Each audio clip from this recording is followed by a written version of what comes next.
Okay అండి, good evening. నా పేరు రవీంద్ర బాబు. ఇప్పుడు మనం ఎవిడెన్స్ యాక్ట్ 101 సెక్షన్ నుంచి చూద్దాము. చాప్టర్ పార్ట్ 3 నుంచి చూద్దాం, production and effect of evidence.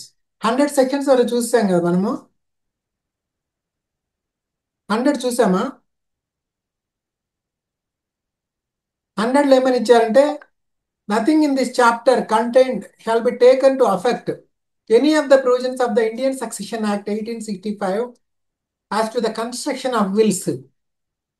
Indian Succession Act actual year ఇప్పుడు ప్రెసెంట్లీ 1925 ఉంది, 1865 కాదు. సో వీలునామాలకు సంబంధించి మాత్రము ఇండియన్ సక్సెషన్ యాక్ట్ ప్రకారమే ఉంటుంది, కానీ దీని ప్రకారం కాదు. దాన్ని ఇది ఓవర్ రూల్ చేయలేదు. దానికి అడిషనల్గా ఏమన్నా ఉంటే ఎవిడెన్స్ యాక్ట్ ఫోర్స్లోకి వస్తుంది. ఓకే, ఇప్పుడు part 3, production and effect of evidence. ఇప్పుడు ఎవిడెన్స్ ఎలా ప్రూవ్ చేయాలనేది ఉంది. పార్ట్ 1లో ఏముంది, ఏమేమి ఎవిడెన్స్ తీసుకోవాలి, వాట్ టు బి టేకన్ అనేది ఉంటుంది. పార్ట్ 2లో దాన్ని ఎలా ప్రూవ్ చేయాలని ఉంటుంది. దీన్ని ఎవరు ప్రూవ్ చేయాలని ఉంటుంది, దాన్ని ఎలా ప్రూవ్ చేయాలని 100 వరకు ఉంటుంది. దీన్ని ఎవరు ప్రూవ్ చేయాలి, ఆ బర్డెన్ ఆఫ్ ప్రూఫ్ ఉంటుంది. ఎవరు ప్రూవ్ చేయాలి, ఏమిటి ప్రూఫ్ రిలేటెడ్గా of the burden of proof. ఎవరు ఎవరు నిరూపించాలి, కోర్టుకి వెళ్ళి ఎవరికి వెళ్ళి బాధ్యత, ఎవరు ఆ బాధ్యత తీసుకోవాలని ఇక్కడ ఇచ్చారు. 101 ఇది కామన్ సెన్స్ నాలెడ్జి. ఎవరైతే కోర్టుకి వెళ్తారో నాకు ఇలా అన్యాయం జరిగిందని జనరల్గా వాళ్ళ మీదే బర్డెన్ ఆఫ్ ప్రూఫ్ ఉంటుంది. అని అదే బర్డెన్ ఆఫ్ ప్రూఫ్ ఉంటాయి, ఇంకేం లేదు. జనరల్ గా వాళ్ళ మీదే ఉంటుంది. ఎవరు కోర్టు దగ్గరికి ఫస్ట్ పోతారో, who knocks the court first, he has to prove. Whoever desires any court to give judgement,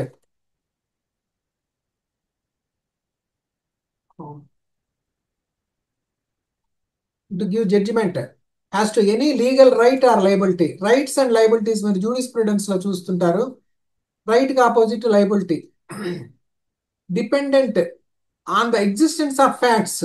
rights liabilities దేని మీద డిపెండ్ అవుతాయి, ఫ్యాక్ట్స్ మీద డిపెండ్ అవుతాయి. మీకు ఒక ప్రాపర్టీ మీద రైట్ ఉందంటే ఏ మీద డిపెండ్ అవుద్ది, ఒక ఫ్యాక్ట్, మీరు దాన్ని కొన్నట్టు దాని ప్రూఫ్, సేల్ డీడ్ సంథింగ్ ఉంటుంది. So must prove that those facts exist. ఆ యొక్క ఫ్యాక్ట్స్ ఉన్నట్టుగా ప్రూవ్ చేయాలి. When a person is bound to prove the existence of any fact, it is said that the burden of proof lies on that person. ఎవరైతే prove చేయాలో ఆ fact ఉందని, ఎవరైతే కోర్టుకు చెప్తారో ఈ ప్రాపర్టీ నేను కొన్నాను, ఇది నాది అంటారో, అతనే ప్రూవ్ చేయాలి కొనుక్కున్నట్టు, అతని కంట్రోల్లో ఉన్నట్టు, పొజిషన్లో ఉన్నట్టు, లేదంటే ఎవరికైనా ఆయన ఇచ్చినట్టు. Illustrations. A desires a court to give judgement that B shall be punished for a crime which A says B has committed, which A says B has committed. A must prove that B has committed crime. B అనేవాడు crime చేసినట్టు prove చేయాలి. అది కూడా beyond reasonable doubt చేయాలి. Crimes అంటే మనం ఏదో చెప్తే అది క్రైమ్ కాదు. వాడు ఏదో చేస్తాడు. కొంతమంది మనం విన్నాం, ఇంతకుముందు కూడా డిస్కస్ చేసాము. కొంతమంది అదే కులం వాళ్ళు, ఆ కులం వాళ్ళని, ఈవెన్ అగ్ర కులాల వాళ్ళు కూడా వాళ్ళ కులం వాళ్ళని, ఆ ఊర్లో వాళ్ళని వెలేస్తుంటారు ఒక్కోసారి. దానికి కరెక్ట్ ఏ సెక్షన్ వస్తుందో ఎవరు చెప్పలేరు.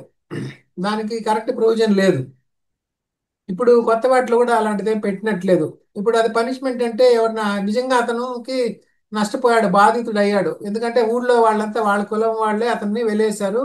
అతన్ని ఎక్కడికి పిలవట్లేదు, అతన్ని గుర్తించట్లేదు సమాజంలో. ఒక- ఇట్లా ఒక దేశాన్ని కూడా గుర్తించకుండా ఉంటారు.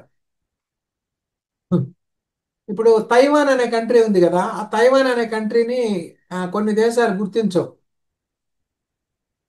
చైనా కూడా గుర్తించదు. యాక్చువల్గా ఒకప్పుడు తైవాన్ నేనే చైనా అని చెప్పింది, చైనా చైనా కాదని.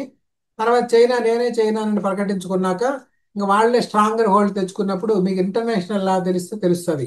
Recognition of A state by other states. కొన్ని ఇప్పుడు బంగ్లాదేశ్ని పాకిస్తాన్ ఎంతో కాలం గుర్తించలేదన్నమాట. అట్లనే ఒక కులంలో ఒక అతన్ని వెలేసినప్పుడు అతని కోర్టుకి వెళ్ళొచ్చా అంటే అక్కడ ప్రొవిజన్ ఉంటేనే పనిష్మెంట్ అవుతుంది. ఎగ్జాంపుల్, మీకు ఎవరు అప్పిచ్చారు, ఆయనకి మీరు ఇప్పుడు దాకా నమస్కారాలు పెడతా ఉన్నారు. ఇప్పుడు ఇప్పుడు నమస్కారం పెట్టడం లేదా అని మీరు, అది క్రైమ్ అవుతుంది. అంటే అప్పు తీర్చడం వరకే మీ బాధ్యత. తీర్చకపోతే అతను ఎట్లా కోర్టుకి వెళ్ళాలో ఏదో చేసుకుంటాడు. అది మీకు సహాయం చేశాడు కాబట్టి మీరేదో ఆ నమస్కారాలు పెట్టాలి. అవన్నీ మోరల్ రెస్పాన్సిబిలిటీస్ కానీ లీగల్గా కాదు. అందువల్ల వాట్ ఈజ్ మోరల్ ఈజ్ నా ఎవ్రీథింగ్. ఇమ్మోరల్గా ఉండేవన్నీ కూడా ఆన్ అఫెన్సిబుల్ కాదు, పనిషబుల్ కాదు. ఎగ్జాంపుల్, అట్లా కోర్టు మనకి ఐపీసీలో లేకుంటే అదర్ చట్టాల్లో ఏవైతే అఫెన్సివ్గా డిఫైన్ చేస్తారో అంతవరకే పనిషబుల్. దాంట్లో లేని పనిష్మెంట్ ఏదైనా కొత్త క్రైమ్ ఎవడైనా చేసినప్పుడు దాన్ని పనిష్ చేయలేం. ఓకే, కనీసము పాత చట్టాల్లో ఏదో రకంగా లింక్ అన్న అయి ఉండాలి. Okay. B, A decides a court to give judgement that he is entitled certain land in the position of B. B దగ్గర ఉండేది నా ల్యాండే అన్నాడు. By reason of facts which he asserts and which B denies to be true. A must prove the existence of that facts. On whom burden of proof lies. Burden of proof అంటే ఇక్కడ చెప్పాడు, రెండు యాక్చువల్గా ఒకటే సెకండ్లో ఇచ్చేయచ్చు. The burden of proof in a suit or proceeding lies on that person who would fail if no evidence at all were given on either side. Burden of proof ఎవరి మీద ఉంటుందంటే ఎవడైతే నష్టపోతాడో అది ప్రూవ్ చేయలేకపోతే అతని మీదే ఉంటుంది. అది సింపుల్ లాజిక్గా చెప్పారు. ఇప్పుడు డిఫెండెంట్ ఒక్కోసారి ఆ, అతను ప్రూవ్ చేసుకున్న దాన్ని ఇప్పుడు అతను ఏదో ఫోర్త్ డాక్యుమెంట్ పట్టుకొచ్చాడు, అది ఫోర్త్ అని చెప్పి ఇప్పుడు ఇతను ప్రూవ్ చేయాల్సి వస్తుంది. అట్లా లేకుంటే అది ఫోర్త్ అని అతను ప్రూవ్ చేయలేకపోతే అతను నష్టపోతాడు. A sues B for land of which B is in position and which A asserts was left to A by the will of C B's father. ఒక వీలునామాలో వచ్చింది అన్నారు, అప్పుడు వాళ్ళు ప్రూవ్ చేసుకోవాలి. ఇట్లనే అదర్ ఎగ్జాంపుల్స్ ఉన్నాయి, సింపుల్ ఎగ్జాంపుల్స్ అవి. 103, burden of proof as to particular fact. ఒక పర్టికులర్ ఫ్యాక్ట్ ఉంది, అది ఎవరు ప్రూవ్ చేయాలి? Burden of proof as to any particular fact lies on that person who wishes the court to believe in it's existence. ఆ fact అలా జరిగింది, వాడు ఇట్లా మా ప్రాపర్టీకి వచ్చి గోడని డెస్ట్రాయ్ చేశాడు అని ఒక ఆయన చెప్తున్నాడు, కోర్టు అది నమ్మమంటున్నాడు కోర్టుని. అప్పుడు అతనే ప్రూవ్ చేయాలి, అతని మీదే ఆ బర్డన్ ఆఫ్ ప్రూఫ్ ఉంది. Unless it is provided by any law that the proof of that fact shall lie on any particular person. ఇప్పుడు టాడా అలాంటి కేసులు ఏంటంటే పోలీసులు కేసు పెడితే అతని పర్సన్ ప్రూవ్ చేసుకోవాలి. అతని దగ్గర గన్ను దొరికితే ఇతనే గన్ను పట్టుకొచ్చాడు, AK-47 పాకిస్తాన్ నుంచి తెచ్చాడని వాళ్ళు కేసు పెడతారు. అది నేను తేలేదు, ఎవరో పెట్టిపోయారని ఇతను ప్రూవ్ చేసుకోవాలన్నమాట. అన్లెస్ అట్లాగే చెక్ బౌన్స్ కేసెస్లో కూడా, చెక్ బౌన్స్ కేసులు. సార్ జనరల్ గా ఇప్పుడు పోలీసు వాళ్ళు మన మీద ఏమైనా అఫెన్స్ కి పెట్టారనుకోండి, బెనిఫిట్ ఆఫ్ డౌట్ కింద, అవును, ఇప్పుడు వాళ్ళే ప్రూవ్ చేసుకోవాలా సార్? బర్డెన్ ఆఫ్ ప్రూఫ్ వాళ్ళ మీదనే ఉంటుందా? బెనిఫిట్ ఆఫ్ డౌట్ కోర్టు ఇస్తుంది, కోర్టు అంటే బెనిఫిట్ జనరల్ గా ఆఫ్ ఇప్పుడు డౌట్ కింద రిలీజ్ చేస్తుంది. ఇప్పుడు జనరల్ గా ఇప్పుడు అరెస్ట్ చేశారనుకో సార్, ఇప్పుడు డౌట్ ఉందని, అదే అండి, పోలీసులు దొంగ కేసు పెట్టారు అంటున్నారు మీరు, అంతేగా? దొంగ కేసు పెట్టి డౌట్ ఉందని చెప్పి అరెస్ట్ చేశారు ఇప్పుడు ఏదో ఒక ఛార్జ్ లో.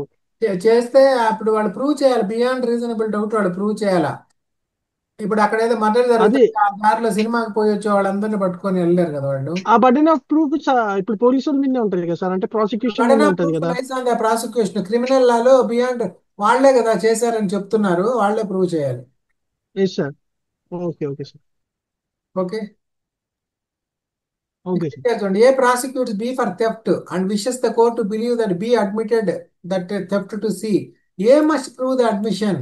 ఏ అని అతను ప్రూవ్ చే అడ్మిషన్ ఒప్పుకున్నట్టు ప్రూవ్ చేయాలి. B wishes the court to believe that at the time in question he was elsewhere. అక్కడ ఏదో క్రైమ్ జరిగింది, అప్పుడు నేను లేనంటున్నాడు, ఈ మస్ట్ ప్రూవ్ ఇట్. ఎలిబి అతను ప్రూవ్ చేయాలి. Burden of proving fact to be proved to make evidence admissible. The burden of proving any fact necessary to be proved in order to enable any person to give evidence of any other fact is on the person who wishes to give such evidence. ఆ evidence ఇచ్చే person మీదే burden of proof లై అయి ఉంటుంది. ఎవరైతే ఆ సాక్ష్యం చెప్తాడో అతనే దాన్ని ప్రూవ్ చేసుకునేటట్టుగా చెప్పాలి. A wishes to prove a dying declaration by B. A must prove B's death. ముందు వాడు చచ్చిపోయాడని ప్రూవ్ చేయాలి, తర్వాత డయింగ్ డిక్లరేషన్ ఉందా లేదా తెలుస్తుంది. వాడు బతుకున్నవాడిని వాడు చచ్చిపోతే ఇది చెప్పాడండి అని, వాడు అమెరికాలో ఉంటాడు, వాడు వెళ్ళిపోయి కనపడ్డా ఎవరికి, సరే చచ్చిపోయాడని చెప్తే ఎవరికి తెలియదులే, అట్లా చచ్చిపోతే ఇలా చెప్పాడంటే మనం అతను చనిపోయినట్టు ప్రూవ్ చేయాలి ముందు కోర్టుకి, తర్వాత నెక్స్ట్ స్టెప్. అది డైరెక్ట్గా చచ్చిపోయాడండి ఇతను చెప్పాడంటే మనం ఏమనుకుంటాం, నిజమే అనుకుంటాం కామన్ మ్యాన్. కానీ కోర్టు అలా అనుకోదు, ముందు చచ్చిపోయాడని ప్రూవ్ చేయి, తర్వాత ఏం చెప్పాడో ప్రూవ్ చేద్దు అంటారు. Okay. A wishes to prove by secondary evidence the contents of a lost document. ఒక డాక్యుమెంట్ పోయింది సేల్ డీడ్, ఇప్పుడు సెకండరీ ఎవిడెన్స్ తో ప్రూవ్ చేయాలి సర్టిఫైడ్ కాపీతో. A must prove that the document has been lost. ఇది చాలా important. A must prove that the document has been lost. దీనికి ఏం చేస్తారంటే, మీ దగ్గర డాక్యుమెంట్ పోతే ఏం చేస్తారు? అప్పుడు పోలీస్ స్టేషన్లో కంప్లైంట్ ఇవ్వాలి. నా దగ్గర పలానా ఒరిజినల్ అండి, పలానా ఇక్కడి నుంచి ఆ సబ్ రిజిస్ట్రార్ ఆఫీస్కి పోతుంటే పోయింది అని పోలీస్ స్టేషన్లో కంప్లైంట్ ఇవ్వాలి. తర్వాత పోలీసులు ఏం చెప్తారంటే, పలానా మీరు పేపర్ అడ్వర్టైజ్మెంట్ చేసి ఈ సేవలు అప్లై చేయండి అంటారు. అప్పుడు పలానా దగ్గర నా డాక్యుమెంట్ పలాంది పోయిందండి అని ఆయన పేపర్ అడ్వర్టైజ్ చేస్తాడు. అది ఎత్తుకెళ్ళి పోలీసులకు సబ్మిట్ చేస్తే, విత్ అఫిడవిట్ ఇస్తే, అప్పుడు పోలీసులు కొద్ది రోజులు వెతికినట్టు ఏదో వెయిట్ చేసి, ఇలాంటి వాళ్ళకి ఎవరన్నా పట్టుకొచ్చి ఇచ్చేస్తారేమో దొరికితే అని, అలా కొంతకాలం వెయిట్ చేసి ఒక వారం ఎన్ని రోజులు మాకు నాన్ ట్రేసబుల్ అని చెప్పి డాక్యుమెంట్ లెటర్ ఇస్తారు. ఆ లెటర్ మీ దగ్గర పెట్టుకోవాలి. అది ఒరిజినల్ పోతే. లేకుంటే మీ ప్రాపర్టీ అమ్మబోయేటప్పుడు ఎవరు కొనరు. మామూలుగా ఏమనుకుంటారంటే అజంప్షను, మీరు ఆ ప్రాపర్టీని ఎవరికో మార్ట్గేజ్ చేస్తున్నారు, ఒరిజినల్ డాక్యుమెంట్ వాడి దగ్గర ఉంది అనుకుంటారు. మీ డాక్యుమెంట్స్ని ఎక్కడో ప్లెడ్జింగ్ చేశారు అనుకుంటారు. అందువల్ల ఇట్లా పోలీస్ కంప్లైంట్ ఉంటే, నాన్ ట్రేసబుల్ ఉంటే కొంతవరకు కనీసం జనరల్ ప్రపంచానికి ఆ డాక్యుమెంట్ లేనట్టుగా లెక్క. ఇప్పుడు ఎవడైనా డాక్యుమెంట్ మార్ట్గేజ్ చేసుకుంటే వాడు చూసుకొని వచ్చి అడ్డగించాలి. లేదు నా దగ్గరే ఉంది డాక్యుమెంట్, నువ్వే పెట్టిపోయావు కదా అని అతను ముందుకు రావాలి. అందువల్ల అలా ప్రకటన చేస్తే మంచిది. అది A must prove that the document has been lost అని అలా ప్రూవ్ చేయాలి. 105 burden of proving that the case of accused comes with in exceptions. Exceptions ఉన్నాయి కదా. 7 years boy, 7 years child commit చేస్తే క్రైమ్, దాన్ని ఏమంటారు? లాటిన్ మ్యాక్సిమం ఏముంది? 7 year child ఒక క్రైమ్ చేసినా దే ఆర్ నాట్ పనిషబుల్ అని ఒక లాటిన్ మ్యాక్సిమం ఆడతారు, గుర్తుందా మీకు? అలాంటివే గ్యారంటీ అడుగుతారు కొన్ని మ్యాక్సిమ్స్. డోలీ ఇన్కెపాక్స్. డోలీలో ఉన్నవాడు అంటే ఉయ్యాల్లో ఉన్నవాడు ఇన్కేపబుల్ అనుకోండి, అట్లా అనుకోండి మీ అసంప్షన్. డోలీ అంటే ఉయ్యాల లాంటిదే కదా. So when a person is accused of any offence, the burden of proving the existence of circumstances bringing the case within any of the general exceptions in the IPC or within any special exception or proviso contained in any other part of the same code or in any other law defining the offense is upon him and the court shall presume the absence of such circumstances. ఇక్కడ క్లియర్గా ఇచ్చారు. మీరు general ఎక్సెప్షన్స్లో పెట్టారు కదండి, నేను self defence కింద చంపానని రాసుకోండి అని సిఐకి చెప్పడానికి లేదు. అలా సెల్ఫ్ డిఫెన్స్ కింద మీరు చంపినట్టుగా లేదనే ముందు వాళ్ళు అనుకుంటారు, అనుకొని కేసు పెడతారు. సెల్ఫ్ డిఫెన్స్ కింద చేసినట్టు మనం ప్రూవ్ చేసుకోవాలి. అది సో 105 క్లియర్గా ఇచ్చేసింది. ఆ సెల్ఫ్ డిఫెన్స్ కింద మనం ఏదైనా చేసుకుంటే ఎగ్జంప్షన్స్ వస్తాయా లేదా అంటే మనం ప్రూవ్ చేసుకునే పరిస్థితులు ఉంటే మనకు వస్తాయి. లేకుంటే మనం ఒరిజినల్గా వాంటెడ్గా విల్ఫుల్గా ప్లాన్ చేసి చేసినట్లు లెక్క. Illustrations. A accused of murder alleges that by reason of unsoundness of mind he did not know the nature of the act, the burden of proof is on A. A అనేవాడు పిచ్చివాడు, వాడు ఒక murder చేశాడు. By reason of unsoundness of mind he did not know the nature of the act, అతనికి ఏం చేశాడో తెలియదు, వాడు చచ్చిపోయాడు. బి అనేవాడు. ఇప్పుడు ఏమంటున్నారు వీళ్ళు? బర్డన్ ఆఫ్ ప్రూఫ్ పిచ్చోడి మీదే ఉంటుంది అంటున్నారు. మరి వీళ్ళు పిచ్చోళ్ళా, పిచ్చోడా? పిచ్చోడు ఎలా ప్రూవ్ చేసుకుంటాడు పిచ్చివాడిని? The burden of proof is on A. అప్పుడు జనరల్గా ఏంటంటే ఆ ఏ అనేకి సంబంధికులు ఉంటారు కదా, అతన్ని చూసుకునే గార్డియన్స్ ఉంటారు కదా, వాళ్ళు ప్రూవ్ చేయాలి ఇతను ఆ పిచ్చివాడు తెలియక చేశాడు అని. ఓకే, ఇలాంటి పిచ్చివాడని ఇక్కడ ప్రభుత్వమే ఆ, ఒక వకీల్ని పెట్టించి అప్పుడు చేస్తారు కదా, అవునా కాదా చెక్ చేసుకుంటారు. వాడి పిచ్చి చేష్టలను బట్టి ఏమైనా డౌట్ వస్తే, ఇలాంటి యాక్ట్ చేస్తున్నాడా, నిజంగా పిచ్చివాడా అని తెలుసుకోవాలంటే ఇంకా వాళ్ళు కూడా మెడికల్ ఎగ్జామినేషన్ పంపించి అప్పుడు ఇంకా కోర్టే తెలుసుకుంటారు. A accused of murder alleges that by grave and sudden provocation he was deprived of the power of self control. ఈ గ్రేవ్ అండ్ సడన్ ప్రొవకేషన్ కి బెస్ట్ ఎగ్జాంపుల్ ఒక కేసు చెప్తారు. అట్లనే జ్యూరీ ట్రయల్ కూడా ఆ కేసు చెప్తారు. ఏం కేసు అది? ఒక నేవల్ ఆఫీసర్తో లింక్ అయిన కేసు బాంబేలో, గుర్తుందా? Nanavati case sir, Nanavati versus state of Maharashtra. ఎవరు? మూవీ కూడా ఉంది, Nanavati. Rustom movie. Nanavati. Nanavati. Nanavati versus state of Maharashtra. ఆ నానావతి ఏం చెప్తా అంటే అతని వైఫ్ తో ఎవరికైతే వాళ్ళ ఫ్రెండ్ కి ఇల్లీగల్ రిలేషన్ ఉంటుందో అతన్ని పోయి నువ్వే నా భార్యను మ్యారేజ్ చేసుకో అన్నాను. నేను అట్లా మ్యారేజ్ చేసుకోను, నాకు చాలా మంది గర్ల్ ఫ్రెండ్స్ ఉన్నారు, వాళ్ళని ఈమె ఒకటే అని చెప్తాడు. అప్పుడు నాకు సడన్ గా కోపం వచ్చేసింది, ఆమె ఇంటికి పోయి గన్ను తెచ్చి కాల్ చేశాను, సడన్ ప్రొవకేషన్ వల్ల చేశాను, నన్ను ఎక్స్క్యూజ్ చేయండి అంటాడు. అప్పుడు కోర్టు వాళ్ళు ఏం చెప్తారంటే సడన్ ప్రొవకేషన్ అంటే నీకు అప్పటికప్పుడు రావాలి, నువ్వు ఇంటికి పోయి గన్ను తీసుకొని లోడ్ చేసుకొని మళ్ళీ వెళ్ళి ఇంటికి వచ్చి కాల్ చేస్తే అది సడన్ ప్రొవకేషన్ కాదు, ప్రీ ప్లాన్ అని చెప్పి చెప్తారు. సో సడన్ ప్రొవకేషన్ అంటే ఆన్ ద స్పాట్ రావాలి. ఇప్పుడు ఒక వెహికల్ వాడు వచ్చి మన వెహికల్ తగులుతాడు, అప్పుడు సడన్ గా వాడుకో వీడికి మనకో కోపం వస్తుంది, అప్పుడు ఏదో వాడిని అంటాం ఇలాంటి వాడు మనల్ని అంటాడు, కొంచెం అది పెరిగి పెరిగి వాడి కారు పగలగొట్టడం వీడి కారు పగలగొట్టడం దాకా వెళ్తుంటుంది. అప్పుడు ఇంకొంచెం కూడా ఇంకా అటాక్లు కత్తులతో పొడుచుకునే దాకా కూడా వెళ్తుంటాయి. అందుకనే ట్రాఫిక్లో వెళ్ళేటప్పుడు ఏదైనా చిన్న చిన్న స్క్రాచ్లు పడ్డా మనమైనా కొడతాం, గీతలు పడతాయి, ఇన్సూరెన్స్ వచ్చిన కాడికి వస్తుంది అనుకొని సైలెంట్గా వెళ్ళిపోవడం బెటర్. దారిలో వాళ్ళతో గొడవ పడడం, వాళ్ళు ఎటువంటి క్రిమినల్సో తెలియదు అదర్ పక్షంలో, ప్రతివాడు నేనే హీరో అనుకుంటాడు, నా ప్రతివాడు నాకు వెనకాల ఎమ్మెల్యే ఉన్నాడు అనుకుంటాడు. ఓకే, ఇంకా ఆడు చేసేస్తాడు స్పాట్లో, వాళ్ళకి తెలియదు. తర్వాత ఆ బట్ట స్క్రాచ్కి అయ్యే ఖర్చుకి కేసు అయితే లక్షలు లక్షలు ఖర్చు పెట్టుకొని బయటకు రావాల్సి వస్తుంది. అందువల్ల ఏంటంటే బెటర్ రోడ్లో ఏదన్నా ప్రాబ్లమ్స్ అయినప్పుడు సైలెంట్గా వెళ్ళిపోవడమే బెటర్. స్క్రాచే కదా అనుకో, మనం ఎట్టో దాన్ని ఒక 5,000 10,000 పెడితే పోతుంది కదా, అంతటితో వదులుకోవడం బెటర్. వాడిని అరిచినా కానీ వాడేం తెచ్చిచ్చేవాడు కాదు. Okay. Section 325 of IPC provides that whoever, except in the case provided by 335, voluntarily causes grievous hurt. 335 ఇవన్నీ grievous hurt కి రిలేటెడ్ ఉన్నాయి. Shall be subjected to certain punishments. A is charged with voluntarily causing grievous hurt under 325. The burden of proving the circumstances bringing the case under 335 lies on A. A is charged with grievous hurt అన్నప్పుడు burden of proving the circumstances bringing the case under 335. 325కి 335 difference చూడండి, ఇది sudden ప్రొవకేషన్లో ఉంటుంది.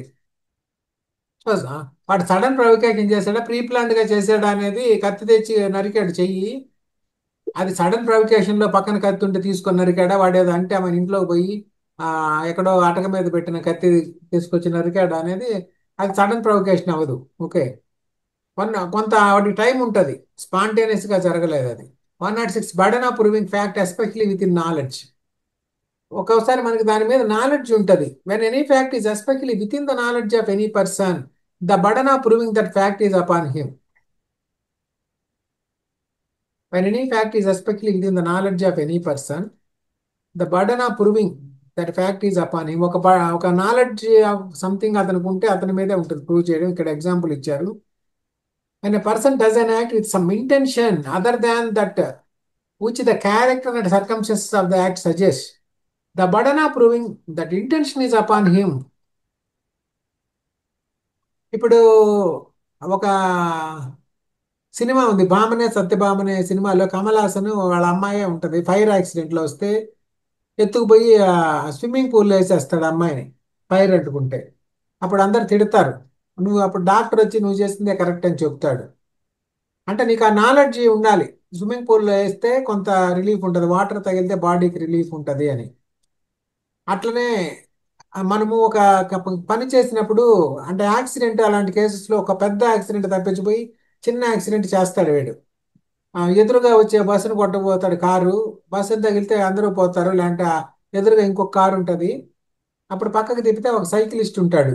So ఎదురుగా car ఉంది, ఇంకొక car వస్తుంది, కొడితే వాళ్ళు మేము అందరం పోతాం, అందుకని పక్కకన్నా సైకిలిస్ట్ కారు ఎరిగింది, అతను ప్రూవ్ చేయాలి, అతని నాలెడ్జ్ ఉంది అనమాట. ఇక్కడ ఉంది especially with in the knowledge of that person. అట్లే సంథింగ్ అతనికి అతని అబ్జర్వేషన్ ఉండొచ్చు, లేకుంటే వేరే జనరల్ నాలెడ్జ్ అయినా ఉండొచ్చు, స్పెషల్ నాలెడ్జ్ అయినా ఉండొచ్చు. ఒక పిల్లోడికి 24 గంటలు కడుపు నొప్పి వచ్చిందా, తనగలాడుతున్నాడు, అక్కడ ఎవరు లేరు, రెసిడెన్షియల్ స్కూలు, పేరెంట్స్ ఎక్కడో ఉన్నారు, ఎగ్జాంపుల్, పాత రోజుల్లో ఫోన్స్ కూడా లేవు కదా, అప్పుడు ఇంకేం చేయాలి, ఆ పిల్లోడిని పట్టుకెళ్ళి ఆపరేషన్ చేసేయాలి. వాళ్ళకి నాలెడ్జ్ ఉంది, అతనికి ఆ 24 గంటలు కడుపులో నొప్పి అంటారు కదా, అపెండిసైటిస్ వస్తే ఆ డాక్టర్కి తెలుసు, మళ్ళీ పేరెంట్స్ని అడిగి పర్మిషన్ తీసుకోవాలంటే ఒక్కోసారి ఎవరు లేనప్పుడు కూడా చేయాల్సి వస్తుంది. So burden of proving that fact is upon him. ఏ ఈ ఛార్జ్, అతనికి సిమ్టమ్స్ కనిపించాయి అందువల్ల ట్రీట్ చేశానని చెప్పాలి. ఏ ఈ ఛార్జ్ విత్ ట్రావెలింగ్ అనే railway without a ticket. The burden of proving that he had a ticket is on him. ఆ టికెట్ లేదని టీటీ చెప్తాడు, నా దగ్గర టికెట్ ఉందంటే ఆయన చూపించాలి బ్యాగులో ఎక్కడుందో తీసి. అది 107 burden of proving death of person known to have been alive. ఇది రెండు వెరైటీ థింగ్స్ అవి. ఒక అతను ఉన్నాడు, ఆయన కనపడడం లేదు, మనకు కనపడకపోతే చచ్చిపోయినట్టు కాదు. Burden of proving death of person known to have been alive within 30 years. When the question is whether a man is alive or dead and it is known that he was alive within 13 years, 30 years 30 సంవత్సరాల క్రితం మీరు ఒక ఆయన చూశారు, ఇలాంటి 25 years అయింది. The burden of proving that he is dead is on the person who affirms it. 29 years back మీరు ఒక ఆయన చూశారు, ఆయన బతుకున్నప్పుడు బతుకున్నాడని ఎవరన్నా అంటే మీరు 29 సంవత్సరాల తర్వాత చూడలేదు, విత్ ఇన్ 30 years లో అతను అలైవ్ ఉన్నాడు. The burden of proving that is dead, అని చచ్చిపోయాడని చెప్పాలంటే చచ్చిపోయాడని చెప్పేవాడు చూపించాలి. అంటే ఒక 29 సంవత్సరాల క్రితం చూసిన వ్యక్తి అయినా మనం బతుకున్నాడనే భావించాలి, అది మీనింగ్. చచ్చిపోయాడని ఎవరన్నా అంటే వాళ్ళు ప్రూవ్ చేయాలి. Burden of proving that person is alive who has not been heard of 7 years. 7 సంవత్సరాల గురించి ఎవడు చెప్పలేదు, అతను ఎక్కడున్నాడు అంటే చూసిన వాళ్ళు ఎవరు లేరు, చెప్పిన వాళ్ళు ఎవరు లేరు. అప్పుడు ఇది రివర్స్ అనమాట, అతను బతుకున్నట్టు చెప్పేవాడు ప్రూవ్ చేయాలి. Provided that when the question is whether a man is alive or dead and it is proved that he has not been heard for 7 years. 7 సంవత్సరాల నుంచి అతని గురించి ఏమీ కబుర్లు లేవు. By those who would naturally have heard of him, వాళ్ళ parents, brothers, sisters ఉంటారు కదా, who would naturally have heard of him if he had been alive. 7 సంవత్సరాల పాటు ఇన్ఫర్మేషన్ లేకుండా ఉండరు కదా వాళ్ళ ఇంట్లో వాళ్ళు ఎవరు. The burden of proving that he is alive is shifted to the person who affirms it. ఒక్కోసారి మన వాళ్ళు అనుకుంటారు డైవోర్స్ కేసులు వచ్చినప్పుడు వైఫ్ అండ్ హస్బెండ్ సపరేట్గా ఉంటారు 15 ఏళ్ళు, 20 ఏళ్ళు, 30 ఏళ్ళు కూడా. కానీ దీంట్లో 7 సంవత్సరాలు ఉంది కదండి, ఆయన 10 ఏళ్ళ నుంచి నాతో ఉండట్లేదు, ఆయన వాళ్ళ ఊర్లో ఉన్నాడు, చచ్చిపోయాడని డిక్లేర్ చేసి డైవోర్స్ తీసుకోవచ్చు. అని చచ్చిపోయాడని అనుకుంటే మళ్ళీ రెండో పెళ్లి చేసుకోవచ్చుగా, ఇంకా మళ్ళీ డైవోర్స్తో పని లేదు. ఓకే, ఇక్కడ ఏమి ఇచ్చారు, who would naturally have heard of him. అతని పేరెంట్స్, బ్రదర్స్, సిస్టర్స్ వాళ్ళు కూడా అతని గురించి ఏమి సమాచారం లేకుండా ఉన్నప్పుడు మాత్రమే అతను చనిపోయినాడని భావించాలి. వాళ్ళందరికీ తెలుసు, చుట్టాలందరికీ అతను ఏడున్నాడో, ఈమెకొక్కరికే తెలియదు ఎక్కడున్నాడో. అప్పుడు ఈమె ఆయన చచ్చిపోయాడని చెప్పి భావించలేదు, అలా సమాజానికి కానీ కోర్టుకి కానీ చెప్పలేదు. వాళ్ళు చెప్పాలి మాకు కూడా కనపడలేదని చెప్పాలి. అది 109. Burden of proof as to relationship in cases of partners, landlord and tenant, principal and agent. కొన్ని రిలేషన్షిప్స్ ఉన్నాయి, legal relationships. Partners, business partners, tenants, landlords, principal and agent. Okay, మన యాక్చువల్గా మన వకాలత్తులో కూడా అడ్వకేట్కి జనరల్గా not 100% but is an agent, somehow is an agent of the client. అందుకనే ఆ క్లయింట్కి సంబంధించిన డాక్యుమెంట్స్ అన్ని వకాలత్ ఇచ్చిన అడ్వకేట్ తీసుకుంటే క్లయింట్ తీసుకున్నట్టుగానే కోర్టు భావిస్తుంది, because is agent of the client. అట్టనే అతని క్లయింట్ తరపున కూడా ఇతనే డాక్యుమెంట్లన్నీ కోర్టులో ఫైల్ చేస్తున్నాడు, అప్పుడు అతను అతను ఫైల్ చేసినట్టే కోర్టు భావిస్తుంది. And the question is whether persons are partners, వాళ్ళు పార్ట్నర్సా, ల్యాండ్ లార్డ్ అండ్ టెనెంటా, ప్రిన్సిపల్ ఏజెంటా, అవన్నీ కూడా it has been shown that they have been acting as such. The burden of proving that they do not stand or have ceased to stand to each other in those relationships respectively is on the person who affirms it. ఇప్పుడు partnership act మీకు తెలుసు కదా, ఆ partnership యాక్ట్లో ఎవరైతే నిజమైన పార్ట్నర్సే కాకుండా who will stand out, నేను పార్ట్నర్ అని చెప్పుకుంటా ఉంటాడు ఒకడు, వాడు నిజంగా పార్ట్నర్ కాదు కానీ ఒక థింకింగ్ పార్ట్నర్స్. సమాజంలో రెస్పెక్ట్ కోసం అలాంటి వాళ్ళ ఇందులో మార్కెటింగ్ కింద పెట్టేదా కన్ఫ్యూజ్ గా ఉంది. వాళ్ళు చెప్పుకుంటా ఉంటారు. ఒక కొద్దిగా వేడి వేడిగా ఉంది ఈడ. తీసుకొస్తాను ఎందుకు నిలబడి ప్రశాంతంగా, మొన్న బాగుంది కూర్చుంటాను.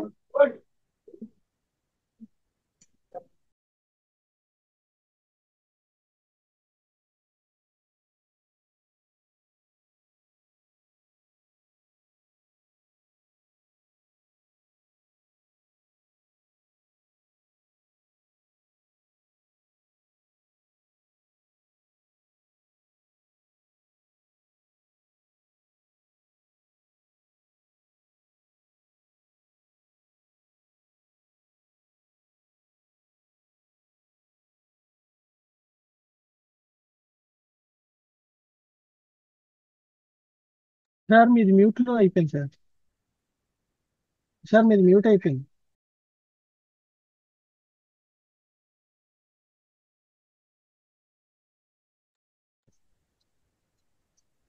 Okay hello.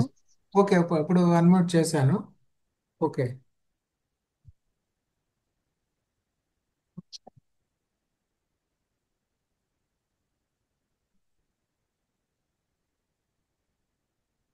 ఇప్పుడు పార్ట్నర్స్ హోల్డింగ్ అవుట్ అంటారు కదా, పార్ట్నర్స్ హోల్డింగ్ అవుట్ అంటాం. అతని పార్ట్నర్గా సమాజం ముందు ఉన్నాడు. యాక్చువల్గా వాళ్ళ బ్రదర్స్ కజిన్స్ ఉంటారు.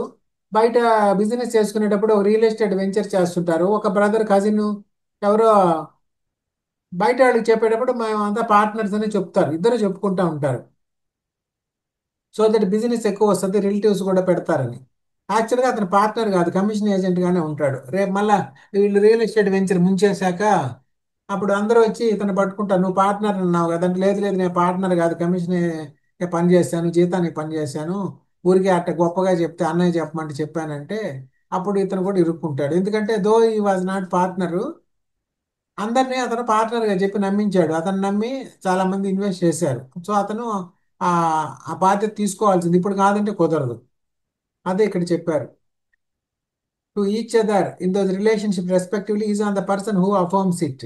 నేను పార్ట్నర్ కాదంటే అతను చూపించుకోవాలి ఎందుకు కాదు. కానీ పార్ట్నర్షిప్ యాక్ట్ ప్రకారం అలా హోల్డింగ్ అవుట్ చేసిన వాళ్ళు కూడా పార్ట్నరే. యూ కెనాట్ ఎస్కేప్, ఎందుకంటే జనాన్ని ముంచేయడంలో హెల్ప్ చేశాడు కాబట్టి.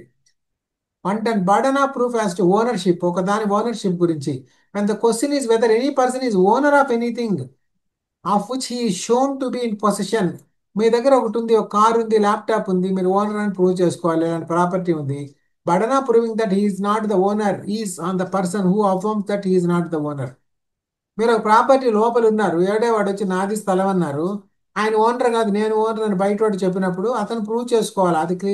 ఇది పొసెషన్ రైట్స్ లో ఇచ్చారు. Possessor is 90% owner, 9 points owner అంటారు. And the question is whether any person is owner of anything of which he shown to be in possession. The burden of proving that he is not the owner is on the person who affirms that he is not the owner. యాక్చువల్గా possession లో ఉన్నాడు more powerful than the owner, అవునా? Possession లో ఉన్నవాడిని legal గా వెంటనే బయటికి పంపించేయగలమా? Owner కూడా పంపలేడు. ఈవెన్ వాళ్ళ వాళ్ళు ఏదో వెళ్తూ ఉంటారు సమాజంలో, కానీ వాళ్ళు ఫోర్స్ఫుల్ గా అతన్ని ఎవిక్ట్ చేయించలేరు. లాఫుల్ గా కోర్టు ద్వారా మాత్రమే ఎవిక్ట్ చేయించాలి, ఇలాంటి అది అన్లాఫుల్ అవుతుంది. అట్లనే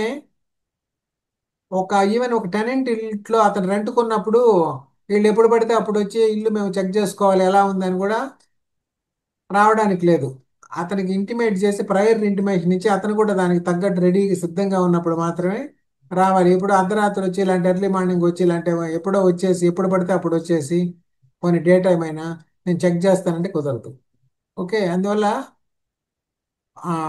పొసెషన్ ఈజ్ మోర్ పవర్ఫుల్. పొసెషన్లో ఉన్నాడు పవర్ఫుల్, లీగల్గా వాడి పొసెషన్ రైట్స్ ఉంటాయి, they are protected unless court gives eviction order, until then is in possession.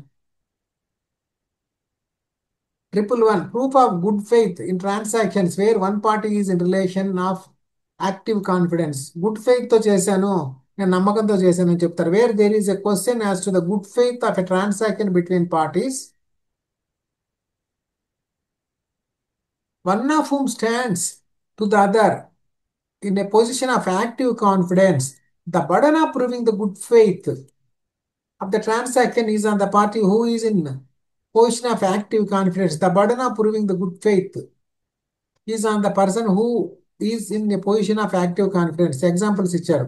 The good faith of a sale by a client to an attorney is in question in a suit brought by the client. The burden of proving good faith of the transaction is on the attorney.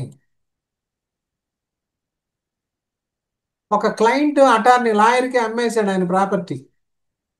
అలా కొనుక్కోకూడదు యాక్చువల్గా bylaws ప్రకారం, bar council guide lines ప్రకారం క్లయింట్తో monetary transactions ఏం చేయకూడదు. ఈయన client దగ్గర కొనుక్కున్నాడు, అప్పుడు కేసు అయింది, క్లయింట్ని ఒక అన్డ్యూ ఇన్ఫ్లుయెన్స్ చేసుకున్నాడు అని. Burden of proving the good faith of transaction is on the attorney. అప్పుడు అటార్నీ ప్రూవ్ చేసుకోవాలి, ఆయన మా చుట్టాలు ఆయనే అండి, అంటే నా ఫ్రెండేను, మా ఇద్దరి మధ్య అది ఉంది ఇది ఉంది, మా మధ్య చాలా ట్రాన్సాక్షన్స్ గతంలో కూడా జరిగాయి, నేను అడ్వకేట్ కాకముందు కూడా, ఏదో ఆయన ప్రూవ్ చేసుకోవాలి. ఇలాంటి వేరే వాటిల్లో కూడా మనం ఒక పని చేసినప్పుడు అది ఒక్కోసారి నష్టం కలిగిస్తుంది మనం మంచి పని చేయబోయినా. ఇప్పుడు అంతకుముందు నేను కూడా చెప్పాను, మనం ఒక బ్యాంక్ కింద ఒకరికి రెఫర్ చేశాను. ఆ ఆక్షన్లో వాళ్ళు బిడ్డింగ్ చేశారు. తర్వాత ఆ ఓనర్ వచ్చి కంటెస్ట్ చేశాడు. అది ఇప్పుడు 7 సంవత్సరాలు 8 సంవత్సరాలు అయింది. ఇప్పుడు కేసు పోయింది, వీళ్ళకి చెల్లదు.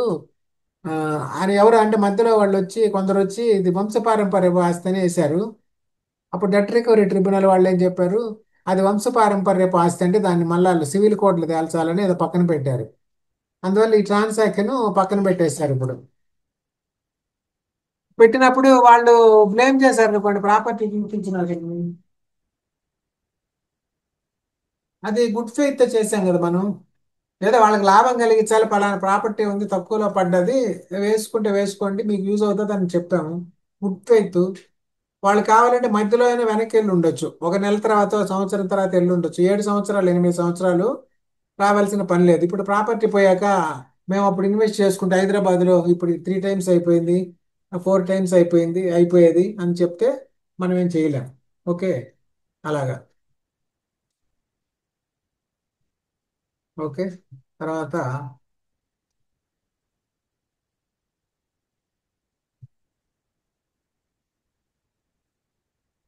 Triple 1A presumption as to certain offences. కొన్ని అఫెన్సెస్ జరిగినట్టు ప్రిజ్యూమ్ చేసుకోవచ్చు. వేరే person is accused of having committed any offence specified in subsection 2 ఇక్కడ ఇచ్చారు.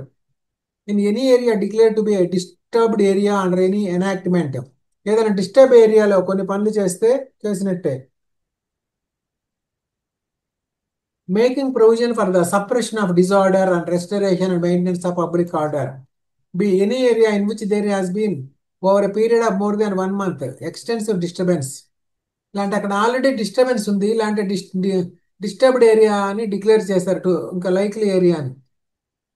అట్లాంటి వాటిలో వాళ్ళ అఫెన్సెస్ లిస్ట్ ఇచ్చారు. And offence under 121, 121A, 122, 123 of the IPC. ఇవన్నీ అఫెన్సెస్ రిలేటెడ్ టు ఆర్మీ అవన్నీ ఉంటాయి. మళ్ళీ criminal conspiracy or attempt to commit of abetment, these sections ఇవన్నీ కూడా చేసినట్టుగానే భావిస్తారు. Presumption as to certain offences. Disturbed ఏరియాలో మనం కొంచెం అట్లా ముందు వెనకన్నా కాశ్మీర్ లాంటి ప్లేసెస్లో 111A కింద చేసినట్టుగా భావిస్తారు. ఇది 84లో చేశారు చూసారా, 1984లో.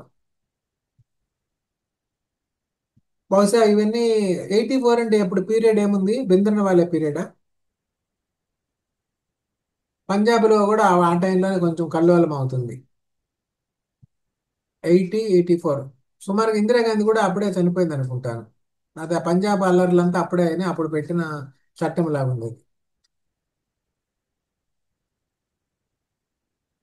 And it is shown that such person had been at a place in such area at a time.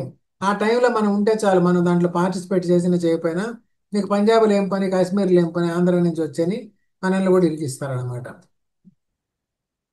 112 ఇది ఆల్రెడీ చూసాం. Birth during marriage conclusive proof legitimacy formula ఇచ్చాం. 9 × 30 + 10, 9 × 30 + 10, 270 + 10, 280 days, 280 days. The fact that any person was burned during the continuance of a valid marriage between his mother and any man, valid marriage, or within 280 days, marriage validity పీరియడ్లో కానీ ఇలాంటి 280 డేస్లో కానీ, అంటే ఒక 5 years లోపల పుట్టినా కానీ వాడు పెళ్లి పీరియడ్లో వ్యాలిడ్ మ్యారేజ్ కదా, డైవోర్స్ తీసుకోకముందు వ్యాలిడ్ మ్యారేజ్ అంటే. Or 280 days after dissolution, the mother remaining unmarried, ఆమెకు పెళ్లి కాకుండా, అందుకని ఇద్దరు పీరియడ్ అయి పెట్టారు ముస్లిం లాలో. ఆమెకు పెళ్లి అయితే తర్వాత హస్బెండ్ పుట్టినట్టయినా అనుకోవచ్చు, డౌట్ఫుల్. అప్పుడు పెళ్లి కాకుండా ఉంటే shall be conclusive proof that he is the legitimate son of that man. ఒకవేళ ఆమెకు వేరే లవర్ ఎవరైనా ఉన్నా కానీ, ఆయన వల్ల పుట్టినా కానీ, నెక్స్ట్ డే వాళ్ళిద్దరు ఫ్రెండ్స్ అయినప్పుడు ఆ ఫస్ట్ పర్సన్కే లెజిటిమేట్ సన్గా దీంట్లో తీసుకున్నారు. Unless it can be shown that the parties to the marriage had no access to each other at any time when he could have been begotten. మా మధ్య అసలు access లేదండి, నేను అమెరికాకు పోయే 3 ఏళ్ళు అయింది, నాకు ఎట్లా 2 ఏళ్ళు కొడుకున్నాడు అని చెప్తాడు. ఓకే, అట్లా. అందువల్ల బర్త్ డ్యూరింగ్ మ్యారేజ్ ఆ సెక్షన్ కంక్లూజివ్ ప్రూఫ్కి ఎగ్జాంపుల్ అనమాట, అందుకోసం చూడాలి మనం. Proof of session of territory, ఇట్లా దేశ భూభాగాన్ని ఒక దేశానికి వదులుతారు, అది గెజిట్ ఆఫ్ ఇండియాలో ఉంటే ఉన్నట్టే. ఇంత పెద్దదే అవసరం లేదు మనకి, ఇండివిజువల్స్తో అవసరం లేదు. ఇది 2 దేశాల మధ్యలో వచ్చినప్పుడు ఈ 113 అవసరం వస్తుంది. 113 A presumption as to abetment of suicide by married women. 113 ఎక్కడున్నారు, ప్రిజంప్షన్ అన్నాం కదా ఇది.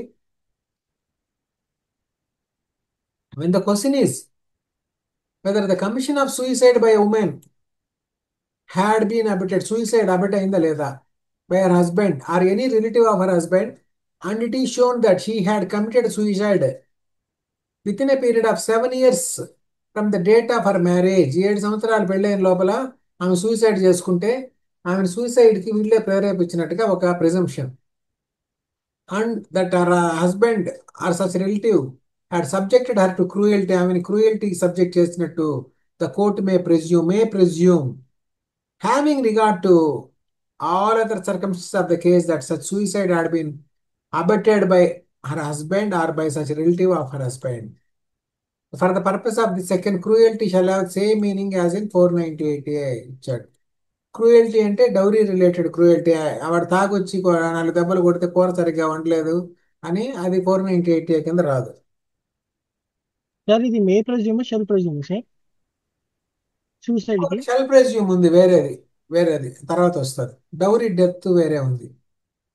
ఇదేమో సూయిసైడ్, ఆమె సూయిసైడ్ చేసుకున్నది. ఇక్కడేమో ఆమెని ఎవరో చంపేశారు, ఆమె సూయిసైడ్ చేసుకోవాలా, ఒక యాక్సిడెంట్ గా క్రియేట్ చేశారు.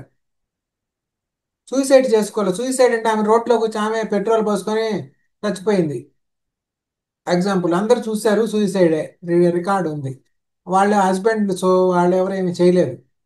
ఆమె ఇంక వీళ్ళతో విసిగి వేసారి, ఇంక వీళ్ళతో బతకడం కంటే చావడం మేలని ఆ కిరోసిన్ పోసుకొని ఎవరు లేనప్పుడు ఆమె చచ్చిపోయింది. ఇంట్లో ఎవరు లేరు, అందరు బయట ఉన్నారు, స్టాండర్డ్ ప్రూఫ్ ఉంది. వాళ్ళు వేరే ఊర్లో ఉన్నారు, వేరే దేశంలోనూ ఇలాంటికి ఎక్కడో ఉన్నారు, ఫంక్షన్లో వీడియో రికార్డింగ్స్ అన్నీ ఉన్నాయి, ఇంట్లో ఎవరు లేరు, ఆమె ఒకటే ఉంది.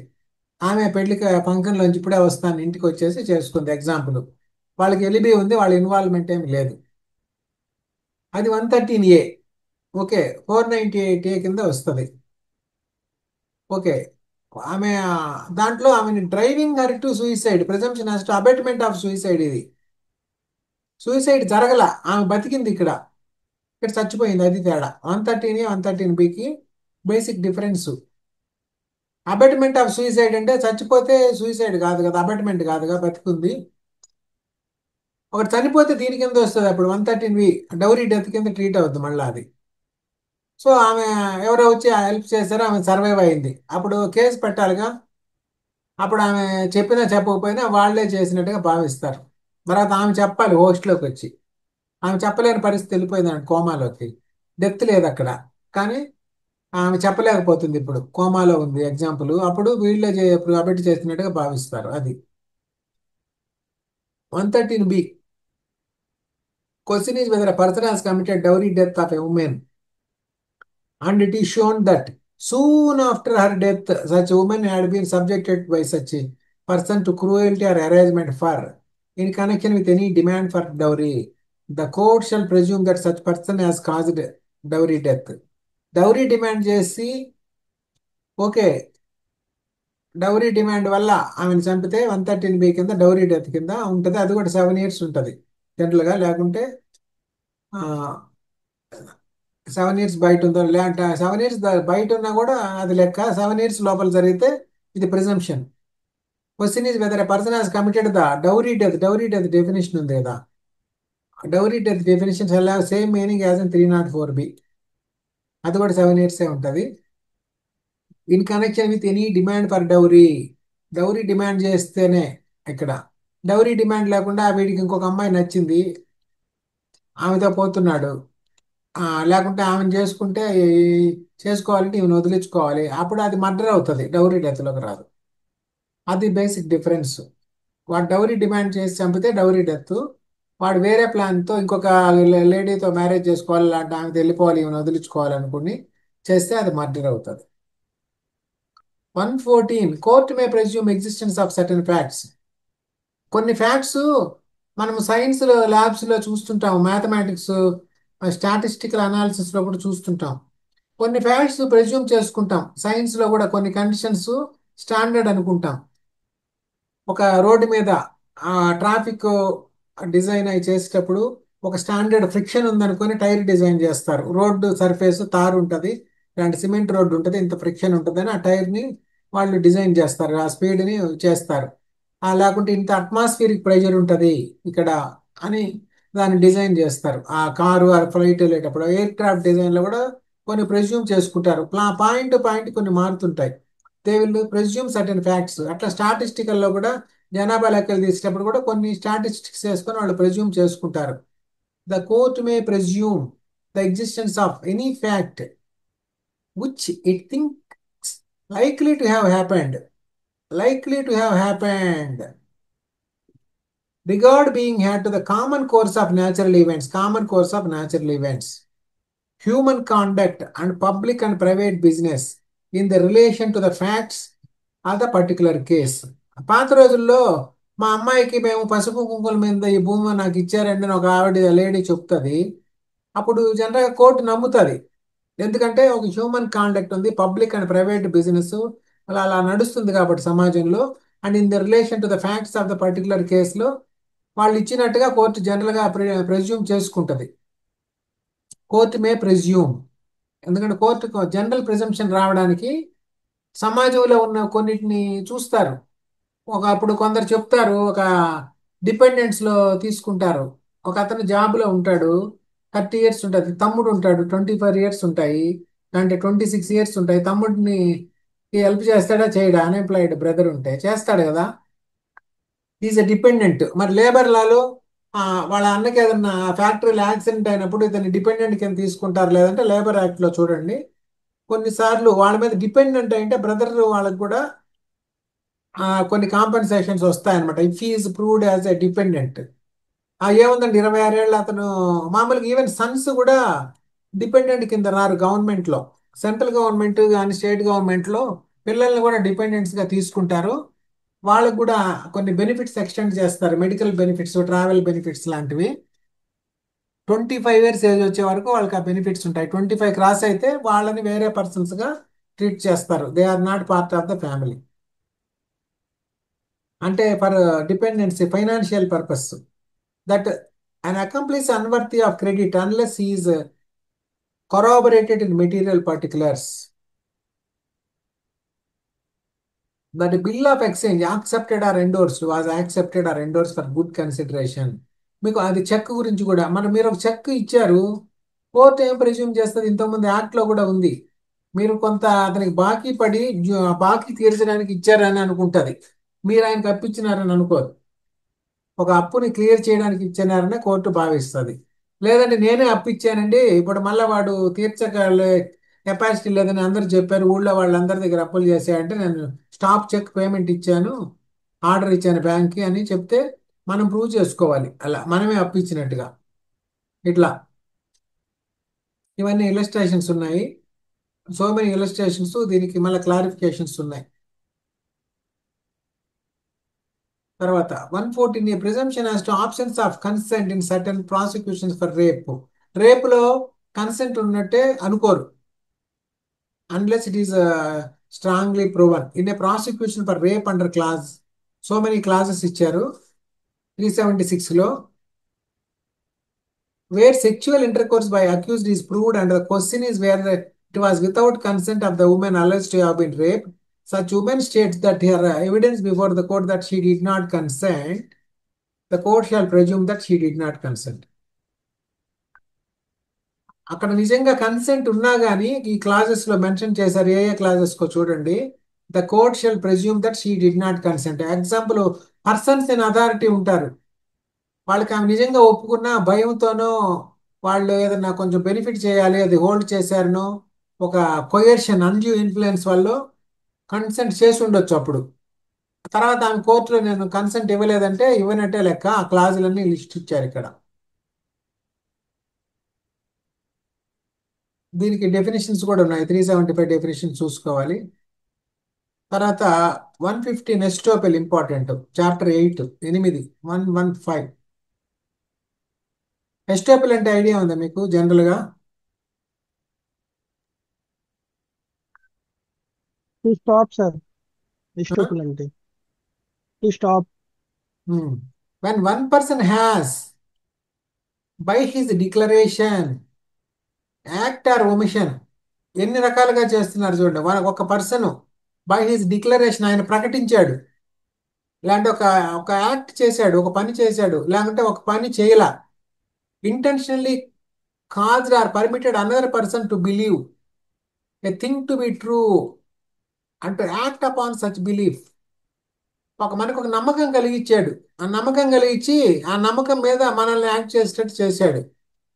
Neither he Nar his representative shall be allowed in any suit or proceeding between himself and such person or his representative to deny the truth of that thing.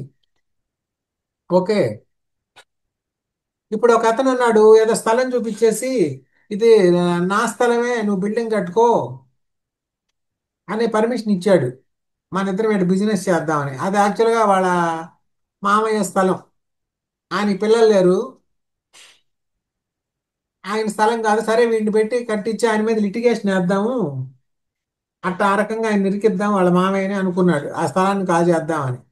ఆయనేమో వీలునామా వీడికే రాసి చచ్చిపోయాడు. ఇప్పుడు వీడికి అయిపోయింది కదా, ఇప్పుడు వాడి ఇల్లు కట్టేశాడు. వాళ్ళిద్దరూ లిటిగేషన్ ప్లాన్ చేశారు. ఇది నాదనే చెప్పి ఇప్పుడు ఆన్ రికార్డ్ ఏముంది, వీడిదని చెప్పి ఇచ్చినట్టుగా ఉంది. ఇప్పుడు రేపు మళ్ళీ నాది కాదండి మా మామయ్యది, నేను ఊరికి అటు చెప్పాను ఉత్తిన తమాష్కి, వాడు చెక్ చేసుకోకుండా కట్టాడంటే కుదరదు. ఇప్పుడు వీడికి అయిపోయింది కదా, వీడు ఒప్పుకోవాలి, వీడే ఇవ్వాలి. ఎందుకంటే బై హిజ్ డిక్లరేషన్, వాడి యాక్ట్ లేకుంటే ఒమిషన్, అట్లా సమ్ టైమ్స్ ఒమిషన్ కూడా వస్తుంది. ఇప్పుడు వాడు వచ్చి మన స్థలంలోనే కడుతుంటాడు, మనం సైలెంట్గా ఉన్నాం అంటే మనం ఒప్పుకున్నట్టుగా, మౌనం అర్ధాంగీకారం అంటారు కదా, అదే ఒమిషన్ అంటే. మన దాంట్లో కూడా సామెతల్లో ఉంది, మౌనం అర్ధాంగీకారం అంటే సగం ఒప్పేసుకున్నాం అనమాట, బై నాట్ అపోజింగ్ హిమ్. ఇప్పుడు వాడు బిల్డింగ్ అంతా సగం లేపేశాక ఇప్పుడు వచ్చి అడ్డం పెడితే కుదరదు, ఫౌండేషన్ వేసినప్పుడే మనం అడ్డుకోవాలి. అందువల్ల మరి ఒమిషన్ కూడా మనకు ఒక్కోసారి బంధం అయిపోతుంది, కాళ్ళకి ముందుకు వెళ్ళలేం లీగల్గా. ఇప్పుడు ఎగ్జాంపుల్, అమరావతి క్యాపిటల్ సిటీ ఉంది అంటే ఇది నాట్ పొలిటికల్, జస్ట్ లీగల్ గానే మనం డిస్కషన్. కాంట్రాక్ట్ యాక్ట్ ప్రకారం ప్రభుత్వం మేము ఇక్కడ ఆ, ఒక రాజధాని కడతాం, భూములు ఇవ్వమని అడిగారు. వాళ్ళు ఇచ్చారు రైతులు. అప్పుడు ఏం చేశారు, వన్ పర్సన్ అంటే ఇక్కడ ఎవరు, గవర్నమెంట్ అంటే ఎవరు? యాక్చువల్గా చంద్రబాబు ప్రభుత్వం, జగన్ ప్రభుత్వం, టీడీపీ ప్రభుత్వం, కాంగ్రెస్ ప్రభుత్వం, బీజేపీ ప్రభుత్వం అని అలా ఉండవు. ఒకటే ప్రభుత్వం, రాష్ట్ర ప్రభుత్వం ఆంధ్రప్రదేశ్ గవర్నమెంట్ ఆఫ్ ఏపీ, ఇంకో ప్రభుత్వం గవర్నమెంట్ ఆఫ్ ఇండియా, రెండు ప్రభుత్వాలు ఉంటాయి. ఇక మధ్యలో వాళ్ళంతా డ్రైవర్స్ టు వెహికల్స్, వాళ్ళు మారుతూ ఉంటారు. కానీ మనకి రెస్పాన్సిబిలిటీ, ప్రభుత్వమే రెస్పాన్సిబుల్. కాంట్రాక్ట్లో రైతులతో వాళ్ళు అగ్రిమెంట్ చేశారు. అగ్రిమెంట్ అంటే నాట్ ఓన్లీ రిటర్న్ అగ్రిమెంట్స్ చేశారు, వెర్బల్ కూడా చెప్పిన ఎస్టోబుల్ కింద వెళ్తుంది. ఇప్పుడు వన్ పర్సన్ అంటే ఇక్కడ పర్సన్ అంటే ఎవరు, గవర్నమెంట్ వస్తుంది. హ్యాస్ బై డిక్లరేషన్ మేము ఇక్కడ రాజధాని కడతామన్నారు. మళ్ళా వాళ్ళు వచ్చి అక్కడ రకరకాలుగా సమావేశాలు పెట్టారు, డెమాన్స్ట్రేషన్స్ ఇచ్చారు, పవర్ పాయింట్ ప్రజెంటేషన్స్ ఇచ్చారు. రైతులందరినీ తీసుకెళ్ళి వాళ్ళందరికీ డెమాన్స్ట్రేషన్స్ ఇచ్చారు, ఇట్లా కడతాం అట్లా కడతాం, ఇన్ని స్టోరీల బిల్డింగ్లు కడతాం, 5 టవర్లు కడతాం, 9 సిటీలు కడతాం అని చెప్పారు. అది ఒక వ్యక్తి చెప్పినట్టు కాదు, ఒక పార్టీ చెప్పినట్టు కాదు, గవర్నమెంట్ ఆఫ్ ఆంధ్రప్రదేశ్ చెప్పినట్టు under the Indian contract act. Okay. తర్వాత బై ఒమిషన్ కూడా, దీంట్లో ఒమిషన్ వస్తుంది రాకపోవచ్చు. And intentionally caused or permitted another person to believe, అప్పుడు ఇంటెన్షనల్గా ఏం చేశారు, రైతులంతా వాళ్ళ భూములు హ్యాండ్ ఓవర్ చేసేటట్టు చేసేసారు. To believe I think to be true, వాళ్ళు ఇది నిజంగా కట్టబోతారని వాళ్ళని నమ్మించారు. And to act upon such belief, రేపు మళ్ళీ మేము ఇవ్వము మీ భూములు మీరు వెనక్కి తీసుకోండి అంటే కుదరదు. అది లీగల్గా, that is the legal stand. రేపు లీగల్గా కోర్టుకి వెళ్ళినా అల్టిమేట్గా అదే జరిగేది. కాంట్రాక్ట్ యాక్ట్ ఎస్టోపిలు వాళ్ళకి వర్తిస్తుంది అనమాట. Illustration, A intentionally and falsely leads B to believe that certain lands belongs to A. ఆ ల్యాండ్ ఏ అనేవాడికి చెందిందని చెప్తాడు. And thereby induces B to buy and pay for it. The land afterwards becomes property of A. వీటిది కాదు ఇందాక చెప్పిందే. అది వేరే property చూపించి కొనుక్కోమన్నాడు, వాడు కొనుక్కున్నాడు. తర్వాత వీడిది కాదు కదా, మళ్ళీ ఇప్పుడు వీడికే అయింది. ఇప్పుడు నాది కాదంటే అప్పుడు నీది కాదు ఆ రోజు అంటే కుదరదు. 160 estoppel of tenants and of licence of person in position. Tenants ఉంటారు. టెనెంట్స్ ఉండి గబక్కన అసలు నువ్వు ఓనర్ కాదంటారు. ఇంట్లో చేరతారు, వాడు సంవత్సరం 2 ఏళ్ళు రెంట్ ఇచ్చాక అసలు నువ్వు ఓనర్ కాదు పో, మన మీ తమ్ముడు వచ్చాడు నేనే ఓనర్ అన్నాడు, ఇంక నీకేను మీ తమ్ముడికి ఇస్తాను ఇలాంటి మీ ఇద్దరు తెలుసుకోరండి, అప్పుడు ఎవరు దాకా నాకు ఓనర్ అనేది క్లారిటీ లేదు అంటాడు. వాడు మన దగ్గరే రెంటల్ అగ్రిమెంట్ చేసుకుని తీసుకున్నాడు, ఇప్పుడు దాకా మనకే రెంట్ వేసాడు, ఇప్పుడు వాడే మనల్ని ఓనర్ కాదంటున్నాడు. అది కుదురుతుందా? వాడు ఎప్పుడైతే మనల్ని ఓనర్ అన్న నమ్మి వాడు ఇంట్లోకి వెళ్ళాడు, ఇంక మనమే ఓనరు, దానికి ఎవడైనా ఓనర్ కానీ మన దగ్గర తాళాలు తీసుకొని వెళ్ళాడు కదా, అది estoppel of tenants and of licence of persons in position. No tenant of immovable property or person claiming through such a tenant shall during the continuance of tenancy, వాడు టెనెంట్ గా ఉన్నంత కాలం కూడా be permitted to deny that land of such tenant had at the beginning of the tenancy title to such immovable property. ఈయనకి title లేదు, ఈయన owner కాదని చెప్పడానికి లేదు. And no such person who came upon any immovable property by licence. మనం ఏదో వచ్చి వాడిని చిన్నగా పార్కింగ్ లో పెట్టుకోమని చెప్పాం, రేపు ఈ పార్కింగ్ నీది కాదు అంటాడు అనమాట. లేకుంటే సర్కస్ అలాంటి వాళ్ళు వేసుకుంటారు కదా, ఒక 1 మంత్ 2 మంత్స్ 3 మంత్స్ అట్లా వాళ్ళకి లైసెన్స్ అని ఇస్తారు. వాళ్ళు టెనెంట్ అని ఉంటారు, లైసెన్స్ ఇస్తారు, ఫ్రీగానే ఉంటారు, డబ్బులు ఇచ్చానే ఉంటారు. ఆ person in position where of shall be permitted to deny. వాళ్ళని మనం ఎప్పుడైతే వాడు ఓనర్గా నమ్మి మన దగ్గర పర్మిషన్ తీసుకొని వెళ్ళాడో మనం ఓనరే, మన ఓనర్ కాకపోయినా కానీ వాడి దృష్టిలో మన ఓనరే. దట్ షుడ్ బి కన్సిడర్డ్ అనమాట. రేపు వల్ల వాడు ఓనర్ కాదనడానికి లేదు. మనం ఓనర్ కాకపోయినా మనమే మేనేజ్మెంట్లో ఉంటాం, ఎవరిదో ఉంటుంది ఊళ్ళో, మనం ఓనర్ లాగా ఊళ్ళో దృష్టిలో చాలామంది అవుతూ ఉంటాం. మనం పర్మిషన్ ఇచ్చేసాం, మన చుట్టాలతో బ్రదర్స్తో ఉంటుంది, ఫ్రెండ్స్తో ఉంటుంది, క్లోజ్ ఫ్రెండ్స్, మనమే దాని మేనేజరు, మనం జస్ట్ లైక్ ఓనర్ యాక్ట్ అయ్యాము, సంతకం పెట్టాము. రేపు నువ్వు ఓనర్ మళ్ళా ఒరిజినల్ ఓనర్కి మనకి డిస్ప్యూట్ వచ్చినా కానీ వీడు మళ్ళా ఆయన ఒరిజినల్ ఓనర్ ఆయన దగ్గరికి పోతానడానికి లేదు, మనల్నే ఓనర్గా కన్సిడర్ చేయాలి వీడి వరకు. Okay. 117 estoppel of acceptor of bill of exchange bailee or licensee. ఇది కూడా సిమిలరే, బేసికల్గా ఫండమెంటల్ ప్రిన్సిపల్ సేమ్. ఒక బిల్ ఆఫ్ ఎక్స్చేంజ్ కానీ బెయిలీ తెలుసు కదా, లైసెన్సర్ లైసెన్సీ. ఇక్కడ లైసెన్సీ అనే పైన కూడా డిస్కస్ అయింది. ఇప్పుడు నా దగ్గర ఒక బైక్ ఉంది, నేను మీకు ఇచ్చాను బైక్, కావాలంటే ఒక 1 or 2 days తీసుకున్నారు, ఆ బైక్ నాది కాదండి, ఇంకేరే వాడితే అది నా దగ్గర ఉంటే మీకు ఇచ్చాను, మళ్ళీ నాకే మీరు తెచ్చి ఇవ్వాలి. మీరు బెయిలీ, నేను బెయిలర్. ఓకే. ఆ బైక్ మీది కాదండి, నేను పలానా ఆర్టీఏ ఆఫీసులో చెక్ చేశాను, పలానా సుబ్బారావు దంట, నేను ఆయనకే ఇస్తాను, ఆయన ఎవరో పట్టుకురండి అప్పుడు దాకా ఈయన అంటాడు. అలా కుదరదు అనమాట, ఎందుకంటే నా దగ్గర తీసుకున్నప్పుడు as a bailee it should be handed over to me. అదే ఇట్లనే ఇంక లైసెన్సీ అయినా అంతే. No acceptor of bill of exchange shall be permitted to deny that the drawer had authority to draw such bill. Bill of exchange related. Drawer అంటే ఆ bill of exchange తయారు చేసిన వాడు, ఆర్ టు ఎండోర్స్ ఇట్. వీడు accept చేసి సంతకం పెట్టాడు bill of ఎక్స్చేంజ్లో, నేను డబ్బులు పే చేస్తానని. పే చేసేటప్పుడు మళ్ళీ అడ్డం తిరిగేశాడు, ఆయనకి అసలు రాసే పవర్ లేదని.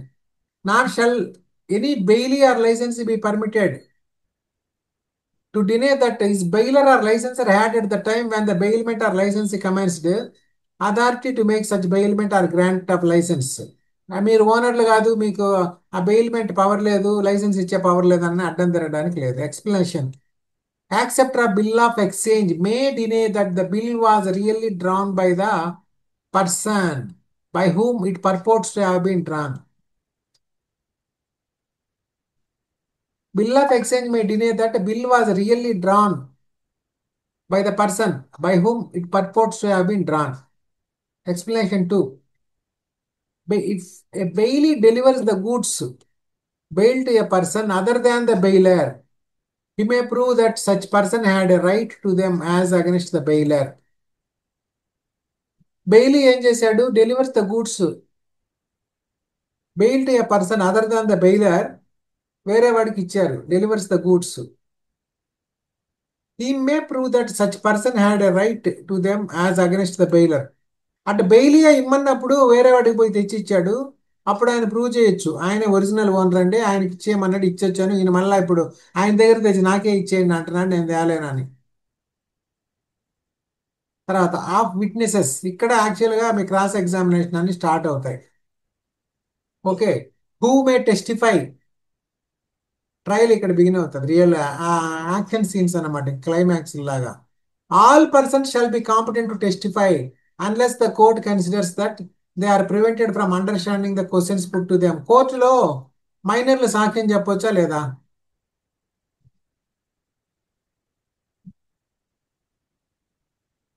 ఎవరైనా అన్మ్యూట్ చేసుకొని చెప్పండి. మైనర్లు సాక్ష్యం చెప్పొచ్చా లేదా?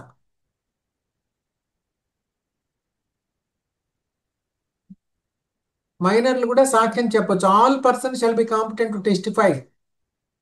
సంతకం అగ్రిమెంట్ సంతకం పెట్టడానికి మైనర్లు పనికిరారు, సాక్ష్యం చెప్పడానికి పనికొస్తారు. మాట్లాడగలిగి కోర్టుకి చెప్పగలిగితే చాలు. 6 ఏళ్ల పిల్లోడైనా సాక్షిగా పనికొస్తాడు. All person shall be competent to testify unless the court considers that they are prevented from understanding the questions put to them. వాళ్ళని అడిగిన క్వశ్చన్స్ వాళ్ళు అర్థం చేసుకొని ఆన్సర్ చెప్పగలిగిన స్థాయిలో ఉంటే 6 ఏళ్ల పిల్లోడైనా 5 ఏళ్ల అమ్మాయి అయినా సరే కూడా సాక్షిగా పనికొస్తారు. ఒక ఒక 4 ఏళ్ల పిల్లని పిలిచి ఏమి మీ అమ్మ కాదా అని అడిగారు అనుకోండి, చెప్తుంది కదా అవునా కాదు. క్వశ్చన్ అర్థం చేసుకుంటారు కదా. సో వాళ్ళు ఆన్సర్ చేసి అర్థం చేసుకున్నారు, చెప్పగలిగారు.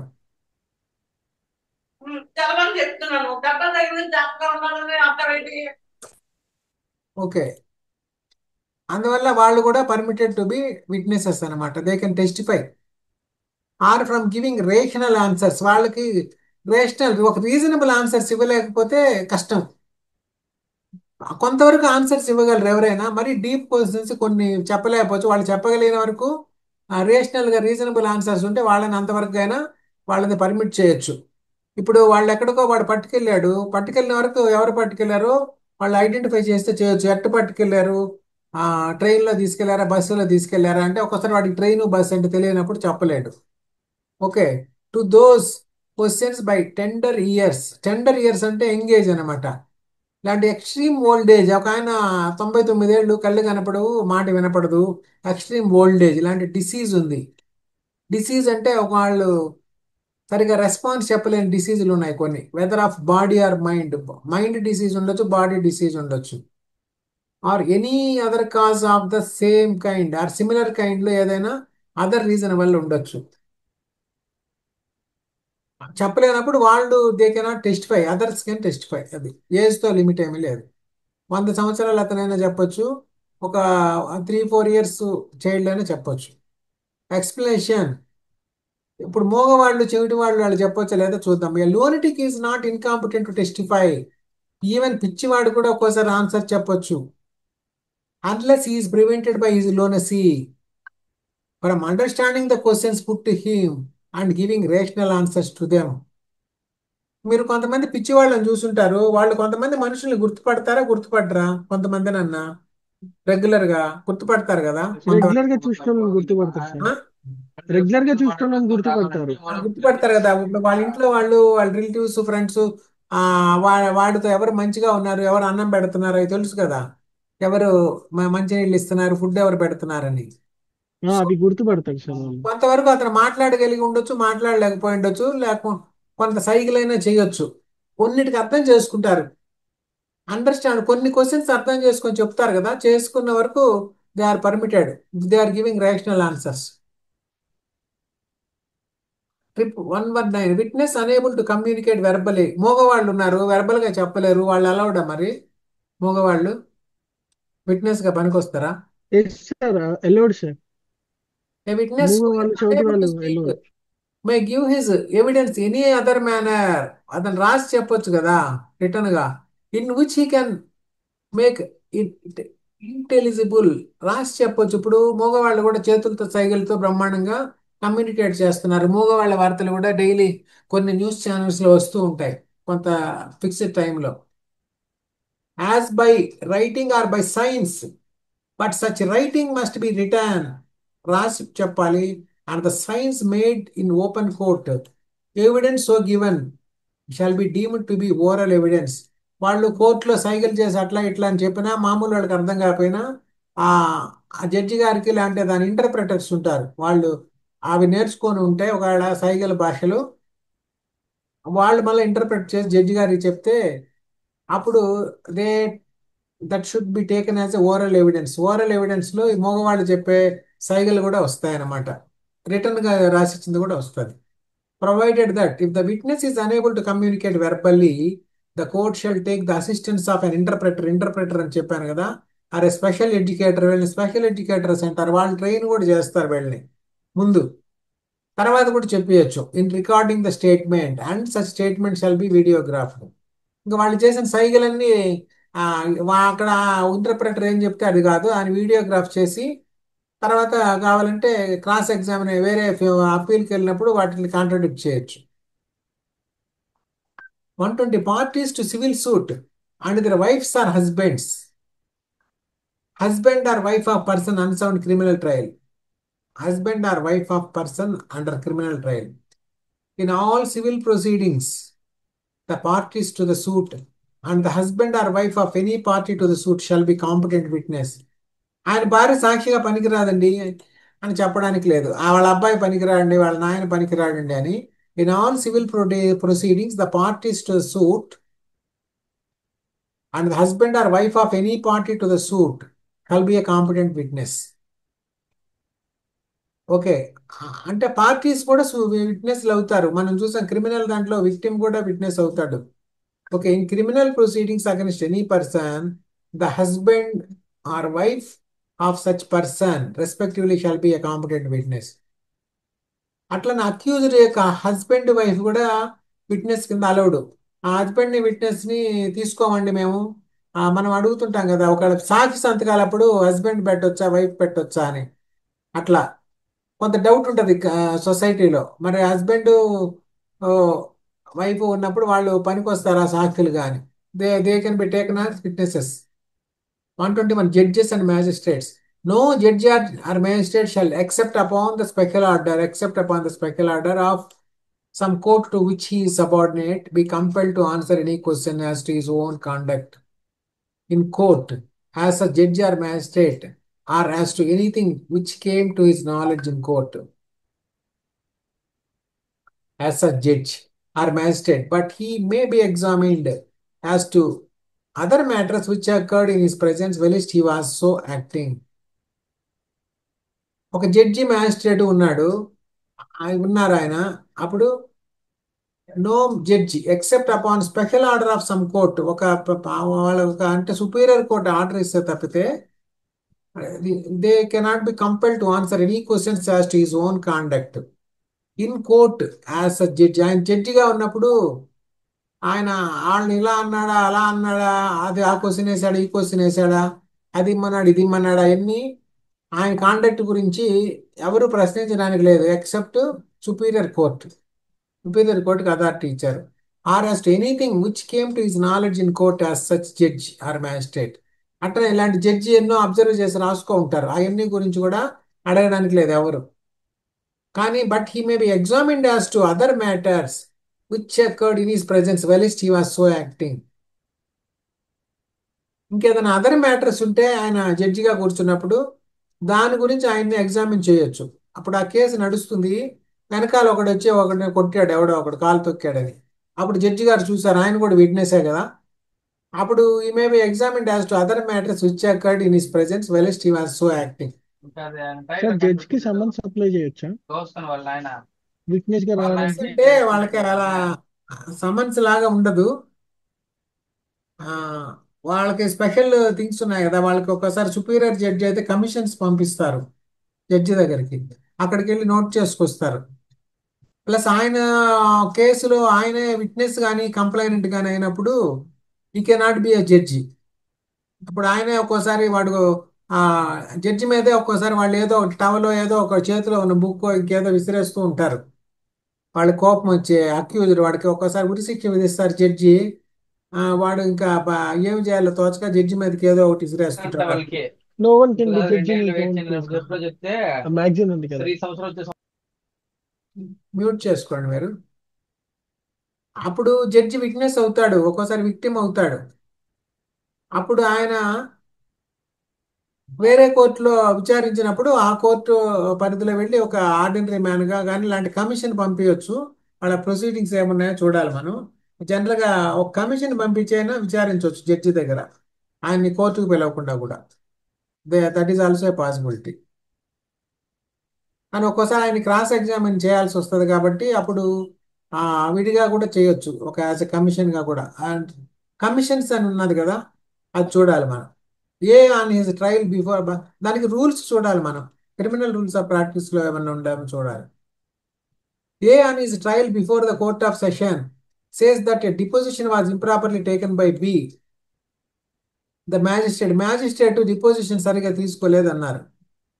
సో సెషన్స్ కోర్టుకి అప్పీల్కి వెళ్ళినప్పుడు ఎప్పుడో B cannot be compelled to answer questions as to this except upon the special order of a superior court. ఆమెను బి వచ్చి ఆడ నిల్చుకొని చెప్పాల్సిన పని లేదు, లేదంటే నేను కరెక్ట్గానే తీసుకున్నానని. ఒకవేళ సెషన్స్ కోర్టు అది నిజమని భావించి ఏమయ్యా మీరు తీసుకున్నారా లేదా అని అడిగితే అప్పుడు చెప్పాలి. అది జడ్జికి అడిగారు. 122 కమ్యూనికేషన్ డ్యూరింగ్ మ్యారేజ్, ఇది కూడా ఇంపార్టెంట్. 122 ఇది. ఇంకోటి ఏంటి మ్యారేజ్ రిలేటెడ్ది 112. 112 122 112 related to marriage. చూడండి నంబర్స్ అలా గుర్తుపెట్టుకోండి, interlinked numbers. Communication during marriage, వాళ్ళ యొక్క మ్యారేజ్ పీరియడ్ అంటే మ్యారేజ్ అంటే పెళ్లి జరిగిన పీరియడ్ కాదు. మ్యారేజ్ పీరియడ్ అంటే వాళ్ళ కాపురం చేసిన పీరియడ్. టోటల్గా కాపురం అంటే కలిసి ఉన్నా దూరంగా ఉన్నా సరే, వాళ్ళ పెళ్ళైన డేట్ నుంచి విడిపోయే వరకు కూడా. Okay. No person who is or has been married shall be compelled to disclose any communication made to him during marriage.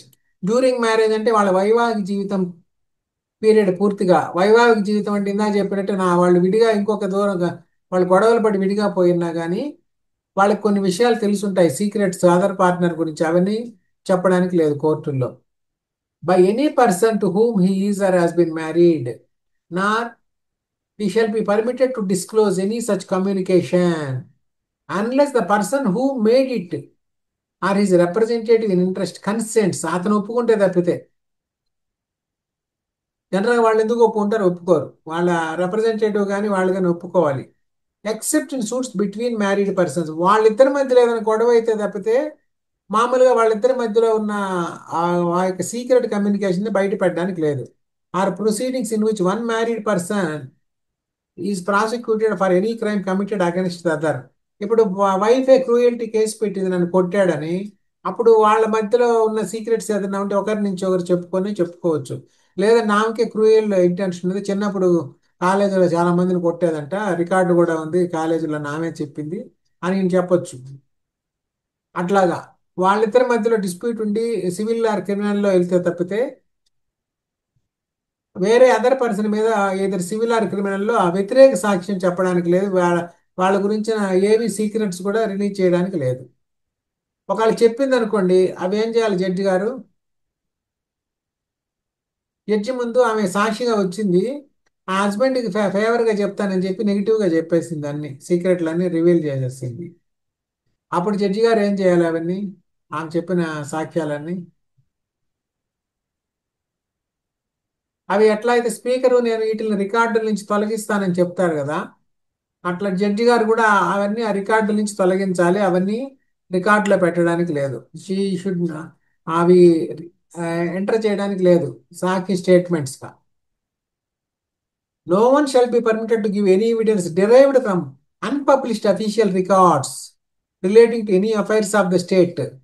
ప్రభుత్వం ఏది ప్రకటించలేదు, ప్రభుత్వ రికార్డులు జీవోలు కాకుండా ఏదో ఇలా చేసేసారు, అలా అలా అయిపోయింది ప్రభుత్వంలో అని పబ్లిష్ చేయని రికార్డ్స్ ఉంటే, సీక్రెట్ రికార్డ్స్ కొన్ని ఉంటాయి. డిరైవ్డ్ ఫ్రమ్ అన్పబ్లిష్డ్ రికార్డ్స్ నుంచి మనం చెప్పడానికి లేదు, except with the permission of the officer at the head of the department concern. కొన్ని డిపార్ట్మెంట్స్లో కొన్ని సీక్రెట్ డాక్యుమెంట్స్ ఏదో ఉంటాయి రకరకాలుగా. అప్పుడు ఆ ఊరు ఆ ఏరియాలో ఎయిడ్స్ పేషెంట్స్ ఎంతమంది ఉన్నారో వాళ్ళ దగ్గర ఒక రికార్డు లిస్ట్ ఉంటుంది.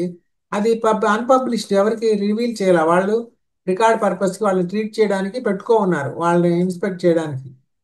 అది మనం తీసుకొచ్చి రిలీజ్ చేసాం. No one shall be permitted to give any evidence derived from unpublished official records. అది అన్పబ్లిష్డ్ రికార్డు కదా, దాని గురించి ఏమి చెప్పడానికి లేదు. Relating to any affairs of the state, ప్రభుత్వ యొక్క విభాగాల నుంచి వచ్చిన ఏదైనా సరే. Permission of the officer at the head of the department, HOD అంటాం. హెచ్ఓడిస్ అంటే head of the department, state లెవెల్లో ఉంటారు జనరల్గా వీళ్ళు. వాళ్ళు ఒప్పుకోవాలి. Who shall give are with hold such permission as he thinks fit. ఇప్పుడు మన రిజిస్ట్రేషన్ డిపార్ట్మెంట్కి హెచ్ఓడి ఎవరినంటారు తెలుసా? Inspector general and commissioner stamps and registration అంటారు, IG and commissioner stamps and registration. Police డిపార్ట్మెంట్కి HOD director general of police. అలా ఉంటారన్నమాట రకరకాలుగా. ఓకే, అట్లనే అఫీషియల్ కమ్యూనికేషన్స్ ఉంటాయి. No public officer shall be compelled to disclose communications made to him in official confidence. ఆయన ఎంఆర్ఓని తీసుకొచ్చి మీకు కలెక్టర్ ఏం రాశాడు చెప్పండి, ఇలాంటి కలెక్టర్ని తీసుకొచ్చి మీకు సెక్రటేరియట్ నుంచి సెక్రటరీ ఏం రాశాడు చెప్పండి అని మనం దీని కింద అడగలేము. కానీ ఇప్పుడు ఆర్టీఐ కింద పర్మిసిబుల్ డాటా అంటే అడగొచ్చు, మనం కోర్టు ద్వారా అడగలేము. అది 125. Information as to commission of offences. No magistrate or police officer shall be compelled to say whence he got any information as to the commission of any offense. And no revenue officers. ఇప్పుడు పోలీసులు కూడా informers ఉంటారు, వాళ్ళు అక్కడికి వచ్చి గబక్కని పట్టుకుంటారు crime జరుగుతున్నప్పుడు. ఇక్కడ దీంట్లో ఏదో గంజాయి పోతుందని వాళ్ళకి ఇన్ఫర్మేషన్ వస్తుంది పలానా వెహికల్లో, అక్కడికి వస్తారు. అమ్మాయి మనం మీకు ఆ గంజాయి వస్తున్నట్టు ఎవరు ఇన్ఫర్మేషన్ ఇచ్చారు నాకు చెప్పండి అని మనం ఆ, ఒక పిటిషన్ వేసి అప్లికేషన్ వేసి కోర్టు ద్వారా అడగలేం. No magistrate or police officer అట్లా జడ్జి కూడా కొంత ఇన్ఫర్మేషన్ పోతే వాళ్ళు కూడా సుమోటో కేసులు తీసుకోవచ్చు. మీకు ఇన్ఫర్మేషన్ ఎట్టొచ్చింది అని అడగడానికి లేదు. వెన్స్ మీకు ఎలా ఇన్ఫర్మేషన్ వచ్చింది as to the commission of any offence. And no revenue officer shall be compelled to say whence he got any information as to the commission of any offence against public revenue. Public revenue అంటే ఆ public tax ఎగ్గొడతారు కదా, income tax వాళ్ళంతా, వాళ్ళు కూడా revenue officer కిందే వస్తారు. Central revenue departments అంటారు వీటిని, సెంట్రల్ రెవెన్యూ. సిఆర్ బిల్డింగ్ అని ఉంది గుంటూరులో కూడా, తెలిసే ఉంటుంది గుంటూరులో ఉన్న వాళ్ళకి. ఆ కలెక్టర్ ఆఫీస్ ఆ ఏరియాలో ఎక్కడో పక్కన ఉంటుంది, సిఆర్ బిల్డింగ్స్ అంటారు. Central revenue buildings, central revenue offices ఏమిటి మెయిన్గా ఇన్కమ్ ట్యాక్స్, సెంట్రల్ ఎక్సైజ్ ఇంతకుముందు ఉండేది, దాన్ని ఇప్పుడు పేరు మార్చి జిఎస్టీ అని పెట్టారు, సెంట్రల్ జిఎస్టీ. ఓకే, సో ఈ రెవెన్యూ ఆఫీసర్ కూడా కొంత ఇన్ఫర్మేషన్ వస్తుంది, ట్యాక్స్లు ఎగ్గొడుతున్నారు వీళ్ళు, చాలా బ్లాక్ మనీ ఉంది, ఆయన అడగడానికి లేదు మనం, మీకు ఎలా వచ్చింది ఇన్ఫర్మేషన్ అని కేసు బుక్ చేశాక. Explanation. Revenue officer means any officer employed in or about the business of any branch of public revenue. ఇచ్చారు చూసారా, ఇంకా పబ్లిక్ రెవెన్యూ ప్రభుత్వానికి ఆదాయం వచ్చే దేంట్లో పనిచేసినా ఆయన రెవెన్యూ ఆఫీసర్ అవుతాడు. అది 126. Professional communications. ఇది అడ్వకేట్స్కి సంబంధించింది. మన వాళ్ళు గబక్కన క్లయింట్కి తెలియకుండా గబక్కన కొన్ని ఇన్ఫర్మేషన్లు చెప్పేస్తుంటారు, టీవీలో వాళ్ళు అడిగారని అటు ఇటు గబక్కన. యాక్చువల్గా ఇలా ఈ 126 కింద కానీ ఆ బార్ కౌన్సిల్ రూల్స్ కింద కానీ అలా చెప్పకూడదు. క్లయింట్ ఇన్ఫర్మేషన్, క్లయింట్ పేరు కూడా చెప్పకూడదు. ఈవెన్ ఒక్కోసారి మన కావేటి శ్రీనివాసరావు గారు అయితే కంపల్సరీగా క్లయింట్తో మాట్లాడాలి అని చెప్తారు. కొంతమంది పేరెంట్స్ డైవోర్స్ కేసెస్ అట్లాంటి వాటిలో డైరెక్ట్గా వీళ్ళే వచ్చి మాట్లాడేస్తుంటారు, వాళ్ళ అబ్బాయి తరపున అమ్మాయి తరపున. వాళ్ళు అసలు పిక్చర్లోకి రారు. చాలా నాకు కూడా 1-2 సార్లు అలా అనుభవం అయింది. వీళ్ళే వచ్చి చెప్పేస్తుంటారు, మా వాళ్ళు ఇలా సాధిస్తున్నారండి, మా అబ్బాయిని ఆ అమ్మాయి ఇలా సాధిస్తుంది, ఇలా అంటే మా మా అమ్మాయిని పలానా వాడు ఇలా సాధిస్తున్నారని పేరెంట్సే వచ్చి అంతా చెప్పేస్తారు. నిజమే ఉండొచ్చు, కానీ ఫస్ట్ హ్యాండ్ ఇన్ఫర్మేషన్, ఎందుకంటే who is signing the vakalat, వాళ్ళ దగ్గర నుంచి మనం ఇన్ఫర్మేషన్ తీసుకోవాలి. వాళ్ళు చెప్పిన దాన్ని మళ్ళీ వీళ్ళకి కూడా చెప్పకూడదు. సొంత పేరెంట్స్ కూడా మీ అబ్బాయి ఇలా చెప్పాడండి మీకు చెప్పినట్లేదు, మీ అమ్మాయి ఇలా చెప్పిందండి ఇలా చెప్పినట్లేదని మనంతటి మనం కూడా చెప్పకూడదు. అన్లెస్ వాళ్ళు వాళ్ళకి చెప్పమంటారా లేదా అని అడిగి వాళ్ళు ఓకే అంటే తప్పితే. అర్థమైందా? అట్లనే మన దగ్గర ఓసారి క్లయింట్ని వేరే ఎవరో ఒకరు ఇంకో ఫ్రెండ్ అడ్వకేట్ ఎవరో ఒకరు తీసుకొస్తారు. తీసుకొచ్చినప్పుడు మనం ఏదో డ్రాఫ్ట్ రాస్తాం, వాళ్ళు పంపించమని అంటాడు కదా క్లయింట్.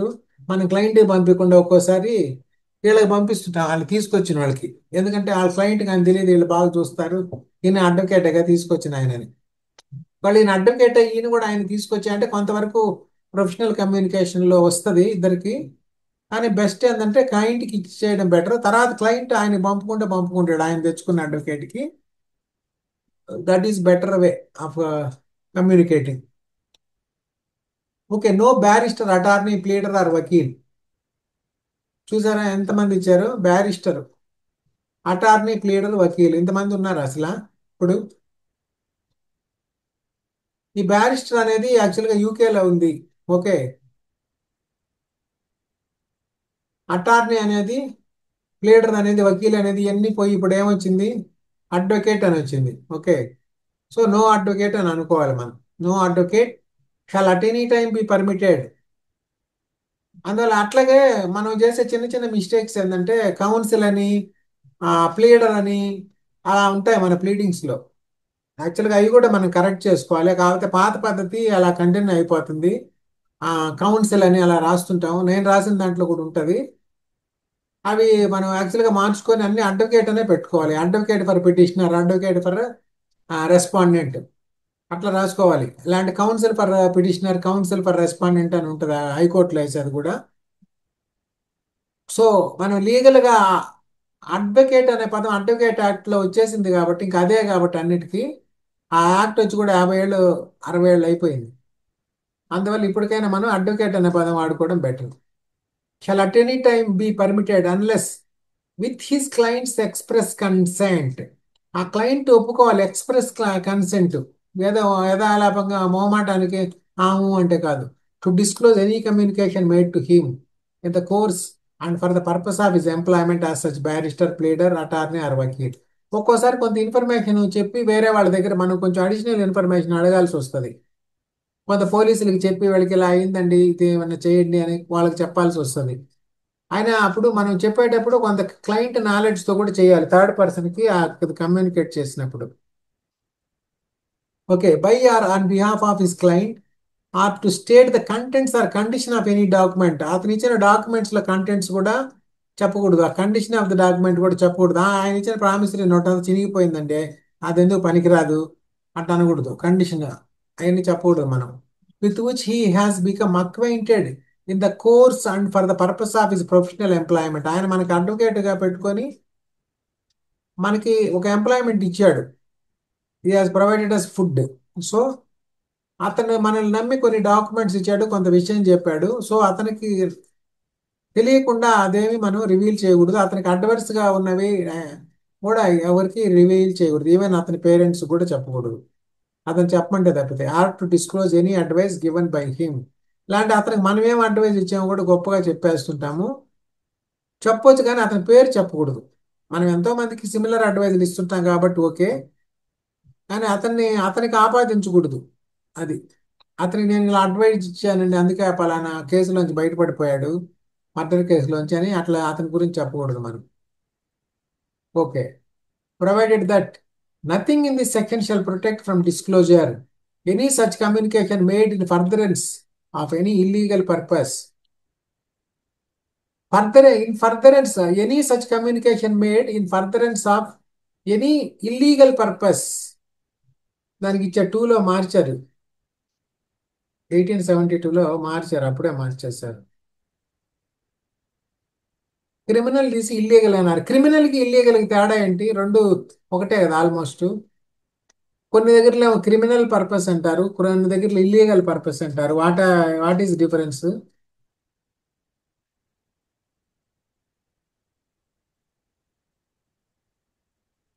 క్రిమినల్ అంటే క్రిమినల్ లయబిలిటీ ఉంటుంది, పనిష్మెంట్ ఉంటుంది.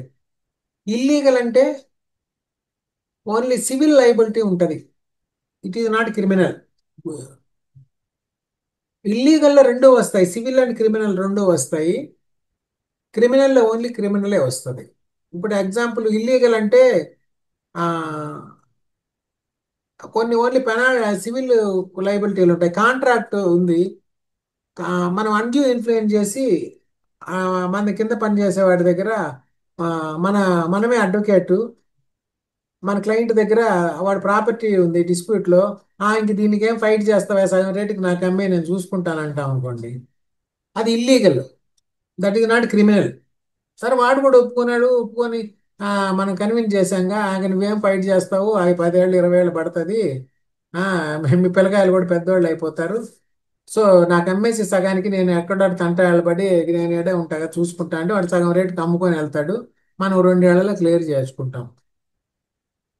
అప్పుడు అది ఇల్లీగల్ అవుతుంది. That is not criminal. So client దగ్గర కొనకూడదు, దట్ ఈస్ అన్లాఫుల్ అనమాట, ఇల్లీగల్. అది బేసిక్ డిఫరెన్స్. తెలిస్తే అప్పుడేంది మన ప్రాక్టీస్ రద్దు అవుతుంది, ఇలా అంటే ఆ యొక్క ట్రాన్సాక్షన్ కూడా రద్దు అవుతుంది. అది because that is an illegal transaction made by undue influence అనమాట. అది బేసిక్ డిఫరెన్స్. అందుకని అంతకుముందు క్రిమినల్ అనే పదం ఉంటే తీసేసి అమెండ్మెంట్లో ఇల్లీగల్ అని పెట్టారు. సో మీరు కొంచెం డీప్గా యాక్ట్ రెండోసారి మూడోసారి చదువుతున్నప్పుడు ఈ అమెండ్మెంట్స్ కూడా చూడండి. పాతది ఏం తీసి కొత్తది పెట్టారు, పెడితే ఎందుకు పెట్టుంటారు, ఇప్పుడు క్రిమినల్ అనే పదాన్ని తీసేసి ఇల్లీగల్ పెట్టారు. సో ఎందుకని మనం కొంచెం థింక్ చేస్తే అర్థమవుతుంది వై ఇట్ ఈస్ రీప్లేస్డ్ అని. ఓకే, మళ్ళీ 2, any fact observed by any barrister, pleader, attorney or వకీల్ in the course of his employment as such showing that any crime or fraud has been committed since the commencement of his employment. మళ్ళీ ఏమవుతుందంటే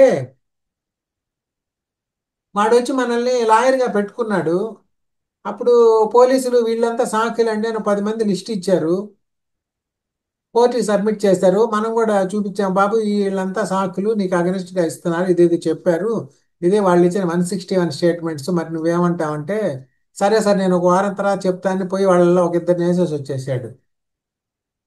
okay, ఇప్పుడు ఇద్దరు సాక్షులు లేసిపోయారు. అప్పుడు ఏమైంది, any fact observed by any barrister in the course of his employment as such showing that any crime or fraud has been committed since the commencement of his employment. అప్పుడు మనం చెప్పొచ్చు, సార్ నాకు డౌట్ ఉంది, మా వాడే పోయి ఆ ఇద్దరిని చంపేసినట్టున్నాడు, వీళ్ళిద్దరు సాక్షులు నీ గురించి ఇంత అడ్వర్స్గా చెప్పారని, మరి ఏమిటి నువ్వేమంటావంటే, మళ్ళా చెప్తానని చెప్పి వెళ్ళాడు. మళ్ళా వచ్చి సార్ ఇప్పుడు వాళ్ళని చెప్పమనండి సార్ చూద్దాం అన్నాడు నవ్వుతూ, ఈడే వేసేసి ఉంటాడు అని అన్నాం అనుకోండి, అప్పుడు మనం చెప్పొచ్చు.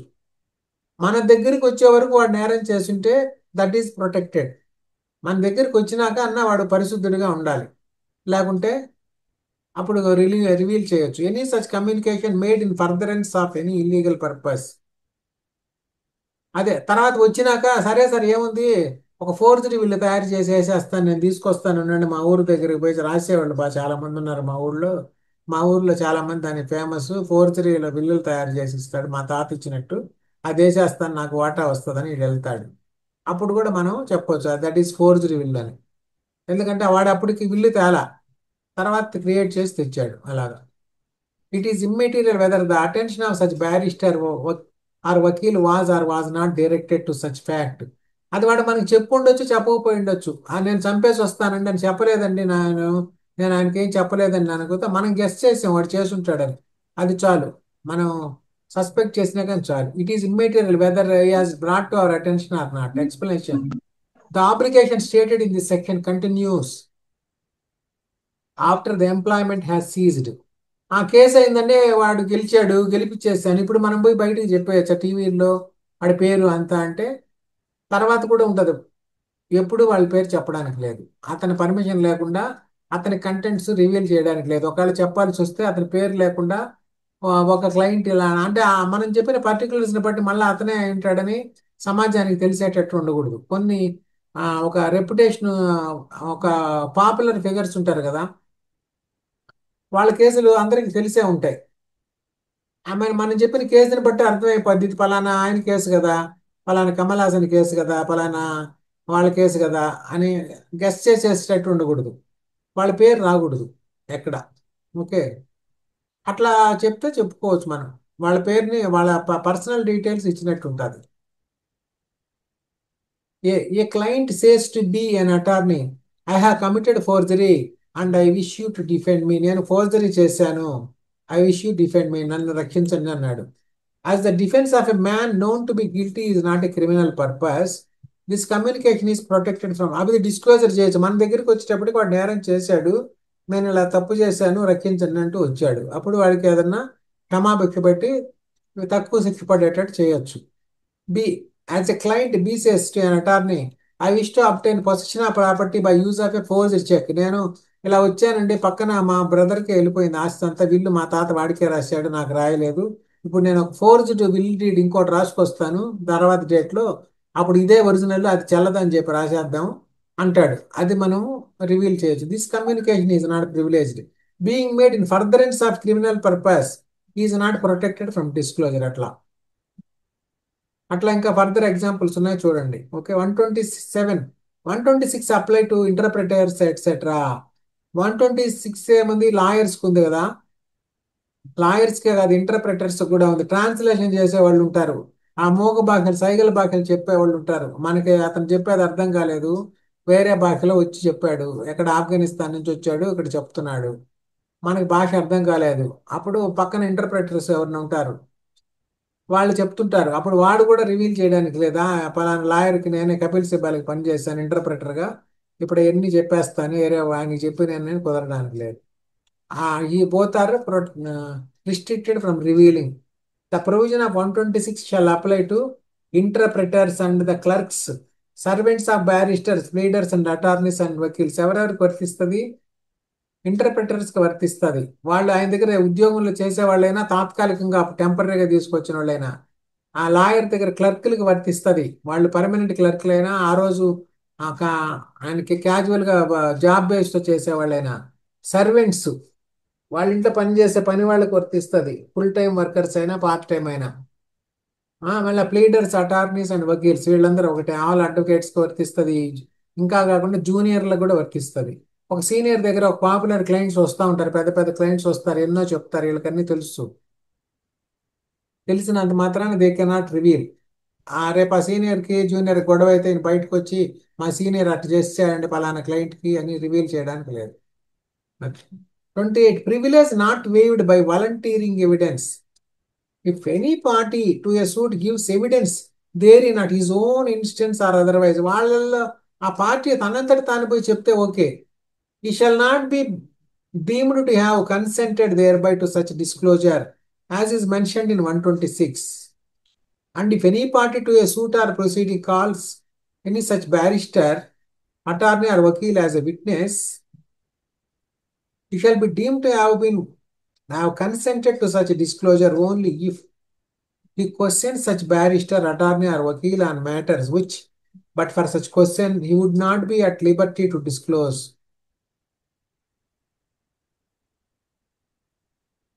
Privilege not waived by volunteering evidence. If any party to a suit gives evidence therein at his own instance or otherwise, ఆ పార్టీ తనంతట తాను చెప్పొచ్చు ఎవిడెన్స్, కానీ అడ్వకేట్ని ఫోర్స్ చేయడానికి లేదు ఎవరు. He shall not be deemed to have consented thereby to such disclosure as mention in 126. ఆయన చెప్పాడు కదండి అందుకే నేను చెప్పాను అనడానికి లేదు. మా క్లయింట్ ఆల్రెడీ చెప్పేశాడు, నేను ఇంకొంచెం 90% వాడు చెప్పాడు, కొరవ 10% నేను చెప్తున్నానని మనం అనడానికి లేదు. He shall be deemed to have consented to such disclosure only if he questions such barrister or wakil on matters which he would not be at liberty to disclose. అందువల్ల ఆమెకి ఆ పవర్ లేదు, మనం రివీల్ చేయడానికి లేదు, అతను చేస్తే చేసుకోవచ్చు. Confidential communication with legal advisers. రెండు పైన అటార్నీస్ అన్నాడు, ఇక్కడ లీగల్ అడ్వైజర్స్ అన్నారు. ఈ రెండు ఒకటే యాక్చువల్గా, బేసికల్గా పెద్ద డిఫరెన్స్ లేదు. కాకపోతే అది కోర్టు ప్రొసీడింగ్స్ వాళ్ళకి, ఇది లీగల్ అడ్వైజ్ ఇచ్చేవాళ్ళకి. No, ఇది కూడా same point. No one shall be compelled to disclose to the court any confidential communication which has taken place between him and his legal professional advisor. దీంట్లో chartered accountants కూడా వస్తారు. Professional advisors వాళ్ళు tax మ్యాటర్స్లో advise చేస్తారు కదా, అది కూడా లానే కదా, ట్యాక్స్ లా కదా. Unless he offers himself as a witness, in which case he may be compelled to disclose any such communication as may appear to the court necessary. ఆ పార్టీ తనంతట తాను విట్నెస్గా ఒప్పుకుంటే వెళ్ళి చెప్తే చెప్పొచ్చు. In order to explain any evidence which he has given but no others. ఆమె ఏరే వాళ్ళు చెప్పడానికి లేదు, నా సాక్షి ఎలాగో చెప్పాయండి నేను ఇవి కూడా చెప్తానని. 130, production of title deeds of witness not a party. No witness who is not a party to a suit shall be compelled to produce his title deeds to any property or any document in virtue of which he holds any property as a pledge or mortgagee or any document, the production of which might tend to criminate him unless he has agreed in writing to produce them with the person seeking the production of such deeds or some person through whom he claims. Witness ఉన్నాడు, is not a party to the suit. ఆయన దగ్గర కొన్ని documents ఉన్నాయి. No witness who is not a party to the suit shall be compelled to produce his title deeds to any property. ఆయన ఇంట్లో ఆస్తులన్నీ తమ్మని చెప్పడానికి లేదు. ఆయన ఇష్టం తెస్తే తెస్తాడు, లేకుంటే లేదు. Or any other document in virtue of which he holds any property as pledge or mortgagee or any document the production of which might tend to criminate him unless he has agreed in writing to produce them with the person seeking the production of such deeds or some person through whom he claims. ఆయన దగ్గర ఏదో mortgage deed ఉంది, ఎవడో mortgage చేశాడు, అప్పుడు ఒక document తయారు చేశాడు, ఫోర్జ్డ్ సేల్ డీడ్ చేశాడు, లేకుంటే ఒక ఒక ఫాల్స్ రిజిస్ట్రేషన్ చేసేసాడు, చీటింగ్ చేసేసి అది తెచ్చి మళ్ళీ వేరే ఆయనకి మార్టిగేజ్ చేసాడు. ఇప్పుడు మార్టిగేజీని నీ దగ్గర టైటిల్ డీడ్ పట్టుకురా అని అడగడానికి లేదు. ఈ shawl be compelled to produce his title deeds to any property. అది 130లో ఇచ్చారు. ఇఫ్ హీఈస్ ఎ విట్నెస్, ఇప్పుడు ఇతన్ని విట్నెస్ గా కాదు అకంప్లిస్ అయ్యాడు అనుకోండి, అప్పుడు పోయి వీళ్ళే తెచ్చేసుకోవచ్చు, సీజ్ చేసేసి సెర్చ్ వారెంట్లో. విట్నెస్ అలా తేవడానికి లేదు. 131. Production of documents or electronic records which another person having possession could refuse to produce. వేరే వాళ్ళ దగ్గర డాక్యుమెంట్స్ ఎలక్ట్రానిక్ రికార్డ్స్ ఉన్నాయి. No one shall be compelled to produce documents in his, ఇది other డాక్యుమెంట్స్కి ఇది. No one shall be compelled to produce documents or electronic records in his control which any other person would be entitled to refuse if they were, ఇది self ఇంక్రిమినేషన్కి వ్యతిరేకంగా one in position or control unless such last mentioned person consents to their production. ఇప్పుడు పోలీసులు పిలిచి నీ దగ్గర ఉండేది అది పట్టుకరా ఇది పట్టుకరా అని చెప్తుంటారు కదా, 131 కింద ఎగ్జంప్షన్ చెప్పొచ్చు.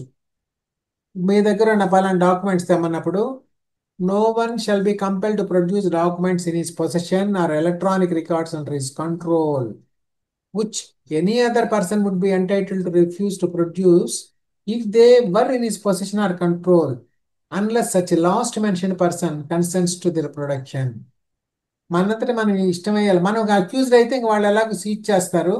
If we are not accused, we are just witness or we are neither witness nor accused, third party, they cannot force us to bring any document or electronic record. అది 130 and 31లో ఇచ్చారు. దీని మీద కొంచెం రీసెర్చ్ చేయండి. 130, 131 ఇంట్రెస్టింగ్గా ఉన్నాయి. 132 witness not excused from answering on ground that answer will criminate.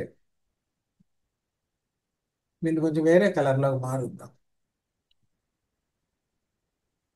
మీరు యాక్చువల్గా పీడిఎఫ్ ఎడిటర్స్ అవి వాడతారు కదా, పీడిఎఫ్ వ్యూవర్స్, అడోబ్ అని. ఈ ఫాక్సిట్ కొంత కన్వీనియంట్గా ఉంది, ఇట్లా కలరింగ్ డిఫరెంట్గా ఫాస్ట్గా చేసుకోవచ్చు. మీరు ఏదైనా మెటీరియల్ ఉంటే పీడిఎఫ్లో దీంట్లో ట్రై చేయొచ్చు. ఓకే, మీకు కావాలంటే ఈ సాఫ్ట్వేర్ టెక్నిక్స్ కొన్ని మనము వేరే ఒక సెకండ్లో డిస్కస్ చేద్దాం. తర్వాత ఎట్లా ఫాస్ట్గా మనం ఎట్లా మార్కింగ్ చేసుకోవచ్చు, అట్లా కొన్ని వీళ్ళు ఇచ్చారు ఫీచర్స్ ఉన్నాయి. ఇక్కడ ఉంది ఏరియా హైలైట్ చేయడము, సెర్చ్ అండ్ హైలైట్. అట్లా ఏ witness shall not B excused from answering. ఇప్పుడు కలర్ మారుస్తున్నాం, ఇది కొట్టేస్తే వేరే మనం నచ్చిన కలర్ సెలెక్ట్ చేసుకోవచ్చు. ఇంకా తర్వాత కూడా అదే కలర్ వస్తుంది. Witness not excused from answering on ground that the answer will criminate. A witness shall not be excused from answering any question as to any matter relevant to the matter in issue in any suit or in any civil or criminal proceeding upon the ground that the answer to such question will criminate or may tend to directly or indirectly to criminate such witness, or that it will expose or tend to directly or indirectly expose such witness to a penalty or forfeiture of any kind. దానికి provision ఇచ్చారు. Fifth amendment అనేది చదవండి, note చేసుకోండి. US కాన్స్టిట్యూషన్లో fifth amendment అని, దీన్ని దానికి link చేసి చూడండి. 132 32 కూడా 5 కదా, 1 వదిలేస్తే 32 అంటే 5 32 proviso provided that no such answer which a witness shall be compelled to give shall subject to him any arrest or prosecution or be proved against him in any criminal proceeding except a prosecution for giving false evidence by such answer. అతను ఏదైనా answer చెప్పొచ్చు అడిగినప్పుడు, విట్నెస్గా వచ్చిన వ్యక్తి విట్నెస్గా వచ్చిన statement చెప్పాక నేనే ఆ వెనకాల వాళ్ళని పలానా తాడు వెపన్స్ అన్ని అందించాను అన్నప్పుడు, అప్పుడు ఆ స్టేట్మెంట్ని బట్టి అతను కూడా అక్యూజ్డ్గా మార్చేయచ్చు కదా. అలా చేయడానికి లేదని చెప్పి ఇక్కడ చెప్పారు. Provided that no such answer which a witness shall be compelled to give shall subject him to any arrest or prosecution, అతను అరెస్ట్ కానీ ప్రాసిక్యూషన్ కానీ చేయడానికి లేదు. Or be proved against him in any criminal proceeding except a prosecution for giving false evidence by such answer. లేదు కొంచెం falls evidence ఇచ్చి, వీళ్ళు నలుగురే కాదు సార్, ఇంకొక ఇద్దరు కూడా ఉన్నారు, వాళ్ళు అటు దూకిపోయారు అని లేని వాళ్ళు కూడా కలిపాడు, తర్వాత అది చూస్తే ఫాల్స్ అయింది, అప్పుడు వాడు చెప్పింది ఫాల్స్ అని వాడిని ప్రాసిక్యూట్ చేయొచ్చు. కానీ ఇతను నిజమే చెప్పి ఆ నిజంలో వీడు కూడా ఇరుక్కున్నాడు అనుకోండి, వీడు వాళ్ళకి హెల్ప్ చేశాడని, then he can be exempted. అది ఇది కూడా ఒక వెరైటీ. ఓకే, 133 అకంప్లిస్ మనకి స్టార్టింగ్లో కూడా ఉంది ఒక అకంప్లిస్. సెక్షన్ 10 చూడండి ఒకసారి. ఇది 133 కదా, సెక్షన్ 10కి 133కి డిఫరెన్స్ చూడండి. 10 things said or done by conspirator in reference to common design. ఇక్కడేమో కాన్స్పిరేటర్, వాళ్ళు కుట్ర పన్నారు, చేసి ఉండొచ్చు చేయకపోయి ఉండొచ్చు దాన్ని. ఓకే, ఇక్కడేమో 133లో అకంప్లిసెస్. ఈ నంబర్ ఎలా గుర్తుపెట్టుకుంటారు? 133 ఫర్ అకంప్లిస్ అని ఎలా గుర్తుపెట్టుకోవచ్చు? ఈ 1 వదిలేస్తే 3 ఉందా, 3కి ఇంకొక అకంప్లిస్, ఇంకొక 3, ఒక క్రిమినల్, ఇంకొక దానికి ఇంకొక క్రిమినల్. ఓకే, అట్లా కొన్ని నంబర్స్ వెరైటీగా ఉన్నాయి, కొంచెం అట్లా గుర్తుపెట్టుకోవచ్చు. An accomplice shall be a competent witness against an accused, and a conviction is not illegal merely because it proceeds upon the uncorroborated testimony of an accomplice. ఇద్దరు దొంగలు, తోడు దొంగలు, ఒకడు వీడు ఇరుక్కుంటాడని ఆడిని ఇరికిచ్చేసాడు, మొత్తం ఆడే చేశాడు, నేను ఎవరికి బ్యాగులు మోసాను అంటాడు. ఒక్కోసారి వాళ్ళు కూడా ఎవరో ఒకరిని పట్టుకోవాలి కదా, నేరం నిరూపించాలి కదా బయటికి, లేకుంటే ఎవరు చెప్పకపోతే ఎట్ట తెలుస్తుంది పోలీసులకి. అందువల్ల ఏంటంటే ఎవరో ఒకరు చేసిన వాళ్ళలో లీక్ చేయాలి ఇన్ఫర్మేషన్. అందువల్ల an accomplice shall be a competent witness అని ఇచ్చారు. నంబర్ ఆఫ్ విట్నెస్ ఇందాక ఫస్ట్లోనే ఇది మనం డిస్కస్ చేసాం. నంబర్ ఆఫ్ విట్నెసెస్ ఎంత? 1 3 4 134. No particular number of witnesses shall in any case be required for the proof of any act. Witnesses లేకుండా కూడా ఆ కేసుని డిసైడ్ చేయొచ్చు, కేవలం డాక్యుమెంటరీ ఎవిడెన్స్, మెటీరియల్ ఎవిడెన్స్ తోటే. విట్నెస్ ఎవరు కూడా అవసరం లేదు. కాకపోతే వాటిని ఎగ్జామిన్ చేసిన వాళ్ళని విట్నెస్లుగా పిలుస్తాం, ఎక్స్పర్ట్ విట్నెస్లుగా. అట్లాగా పోలీసులు అలాంటి వాళ్ళు సెకండరీ విట్నెస్లుగా వస్తుంటారు, వాళ్ళు క్రైమ్ సీన్లో ఉండరు, యాక్టివ్ విట్నెస్లు కాదు, వాళ్ళు ప్రైమరీ విట్నెస్లు కాదు. ఆ క్రైమ్ సీన్ అబ్జర్వ్ చేసి ఆ ఇన్ఫర్మేషన్ వరకే వాళ్ళు ఇస్తారు. సో ఇంతమంది ఉండాలని ఏం లేదు, ఒక విట్నెస్ చాలు, ఎంతమంది అయినా చాలు, ఎంతమంది ఉన్నా ఓకే, లేకపోయినా పర్వాలేదు. 135 order of production and examination of witnesses. 135 మనం ఇంతటితో ఆపేద్దాం, ఈ రోజుకి 9 అవుతుంది కదా. షేరింగ్ ఆపేస్తాను, రేపు చూద్దాం కొరవ. ఎవరికైనా డౌట్ ఉంటే ఏమైనా డిస్కస్ చేయొచ్చు, ఏమైనా డౌట్స్ ఉంటే మనం డిస్కస్ చేయొచ్చు. రేపటితో బహుశా మనం క్లోజ్ చేయొచ్చు ఎవిడెన్స్ యాక్ట్. తర్వాత మనము ఎంసీక్యూ చూద్దామా, సిపిసి చూద్దామా? ఎంసీక్యూ చూస్తే బెటర్. మీరు ఇప్పటికే స్టార్ట్ చేయకపోతే వెంటనే ఎంసీక్యూలు స్టార్ట్ చేయండి. ఎన్ని మ్యాక్సిమం పేపర్స్ చేస్తే అంత బెటర్. ఊరికే థియరీ చదువుకుంటా పోతే తెలిసినట్టే ఉంటుంది కానీ ఆ చివరికి చాప్టర్కి వెళ్ళేసరికి ఫస్ట్ చాప్టర్ మర్చిపోయి ఉంటారు. ఎంసీక్యూ డైలీ చేస్తూ ఉంటే మీకు అన్ని సబ్జెక్ట్స్ టచ్ అవుతాయి, అన్ని చాప్టర్స్ కూడా టచ్లో ఉంటాయి. సో ఎన్ని ప్రాక్టీస్ చేస్తే అంత బెటర్. అన్ని టచ్లో ఉంటాయి, ఏది మర్చిపోరు, యాక్టివ్గా గుర్తొస్తూ ఉంటాయి. అట్లా రిఫ్రెష్ అవుతూ ఉంటుంది మెమరీ. ఓకే, సరే క్లోజ్ చేస్తాము. ఓకే అండి, థ్యాంక్ యూ ఆల్. ఇది ప్లస్ యూట్యూబ్లో కూడా అప్లోడ్ చేస్తున్నాను. ఆ, మీరు కూడా సబ్స్క్రైబ్ చేసుకోకపోతే సబ్స్క్రైబ్ చేసుకోండి. ఇది షేర్ చేయండి మన గ్రూపులో కూడా, యూట్యూబ్ వీడియోలు ఎవరో ఒకరు మీ మీ క్లాస్మేట్స్ గ్రూప్స్ అలా ఉంటాయి కదా, వాటిలో కూడా షేర్ చేయండి, వాళ్ళకు కూడా యూజ్ అవుతాయి. Okay, please like, subscribe and share. Thank you.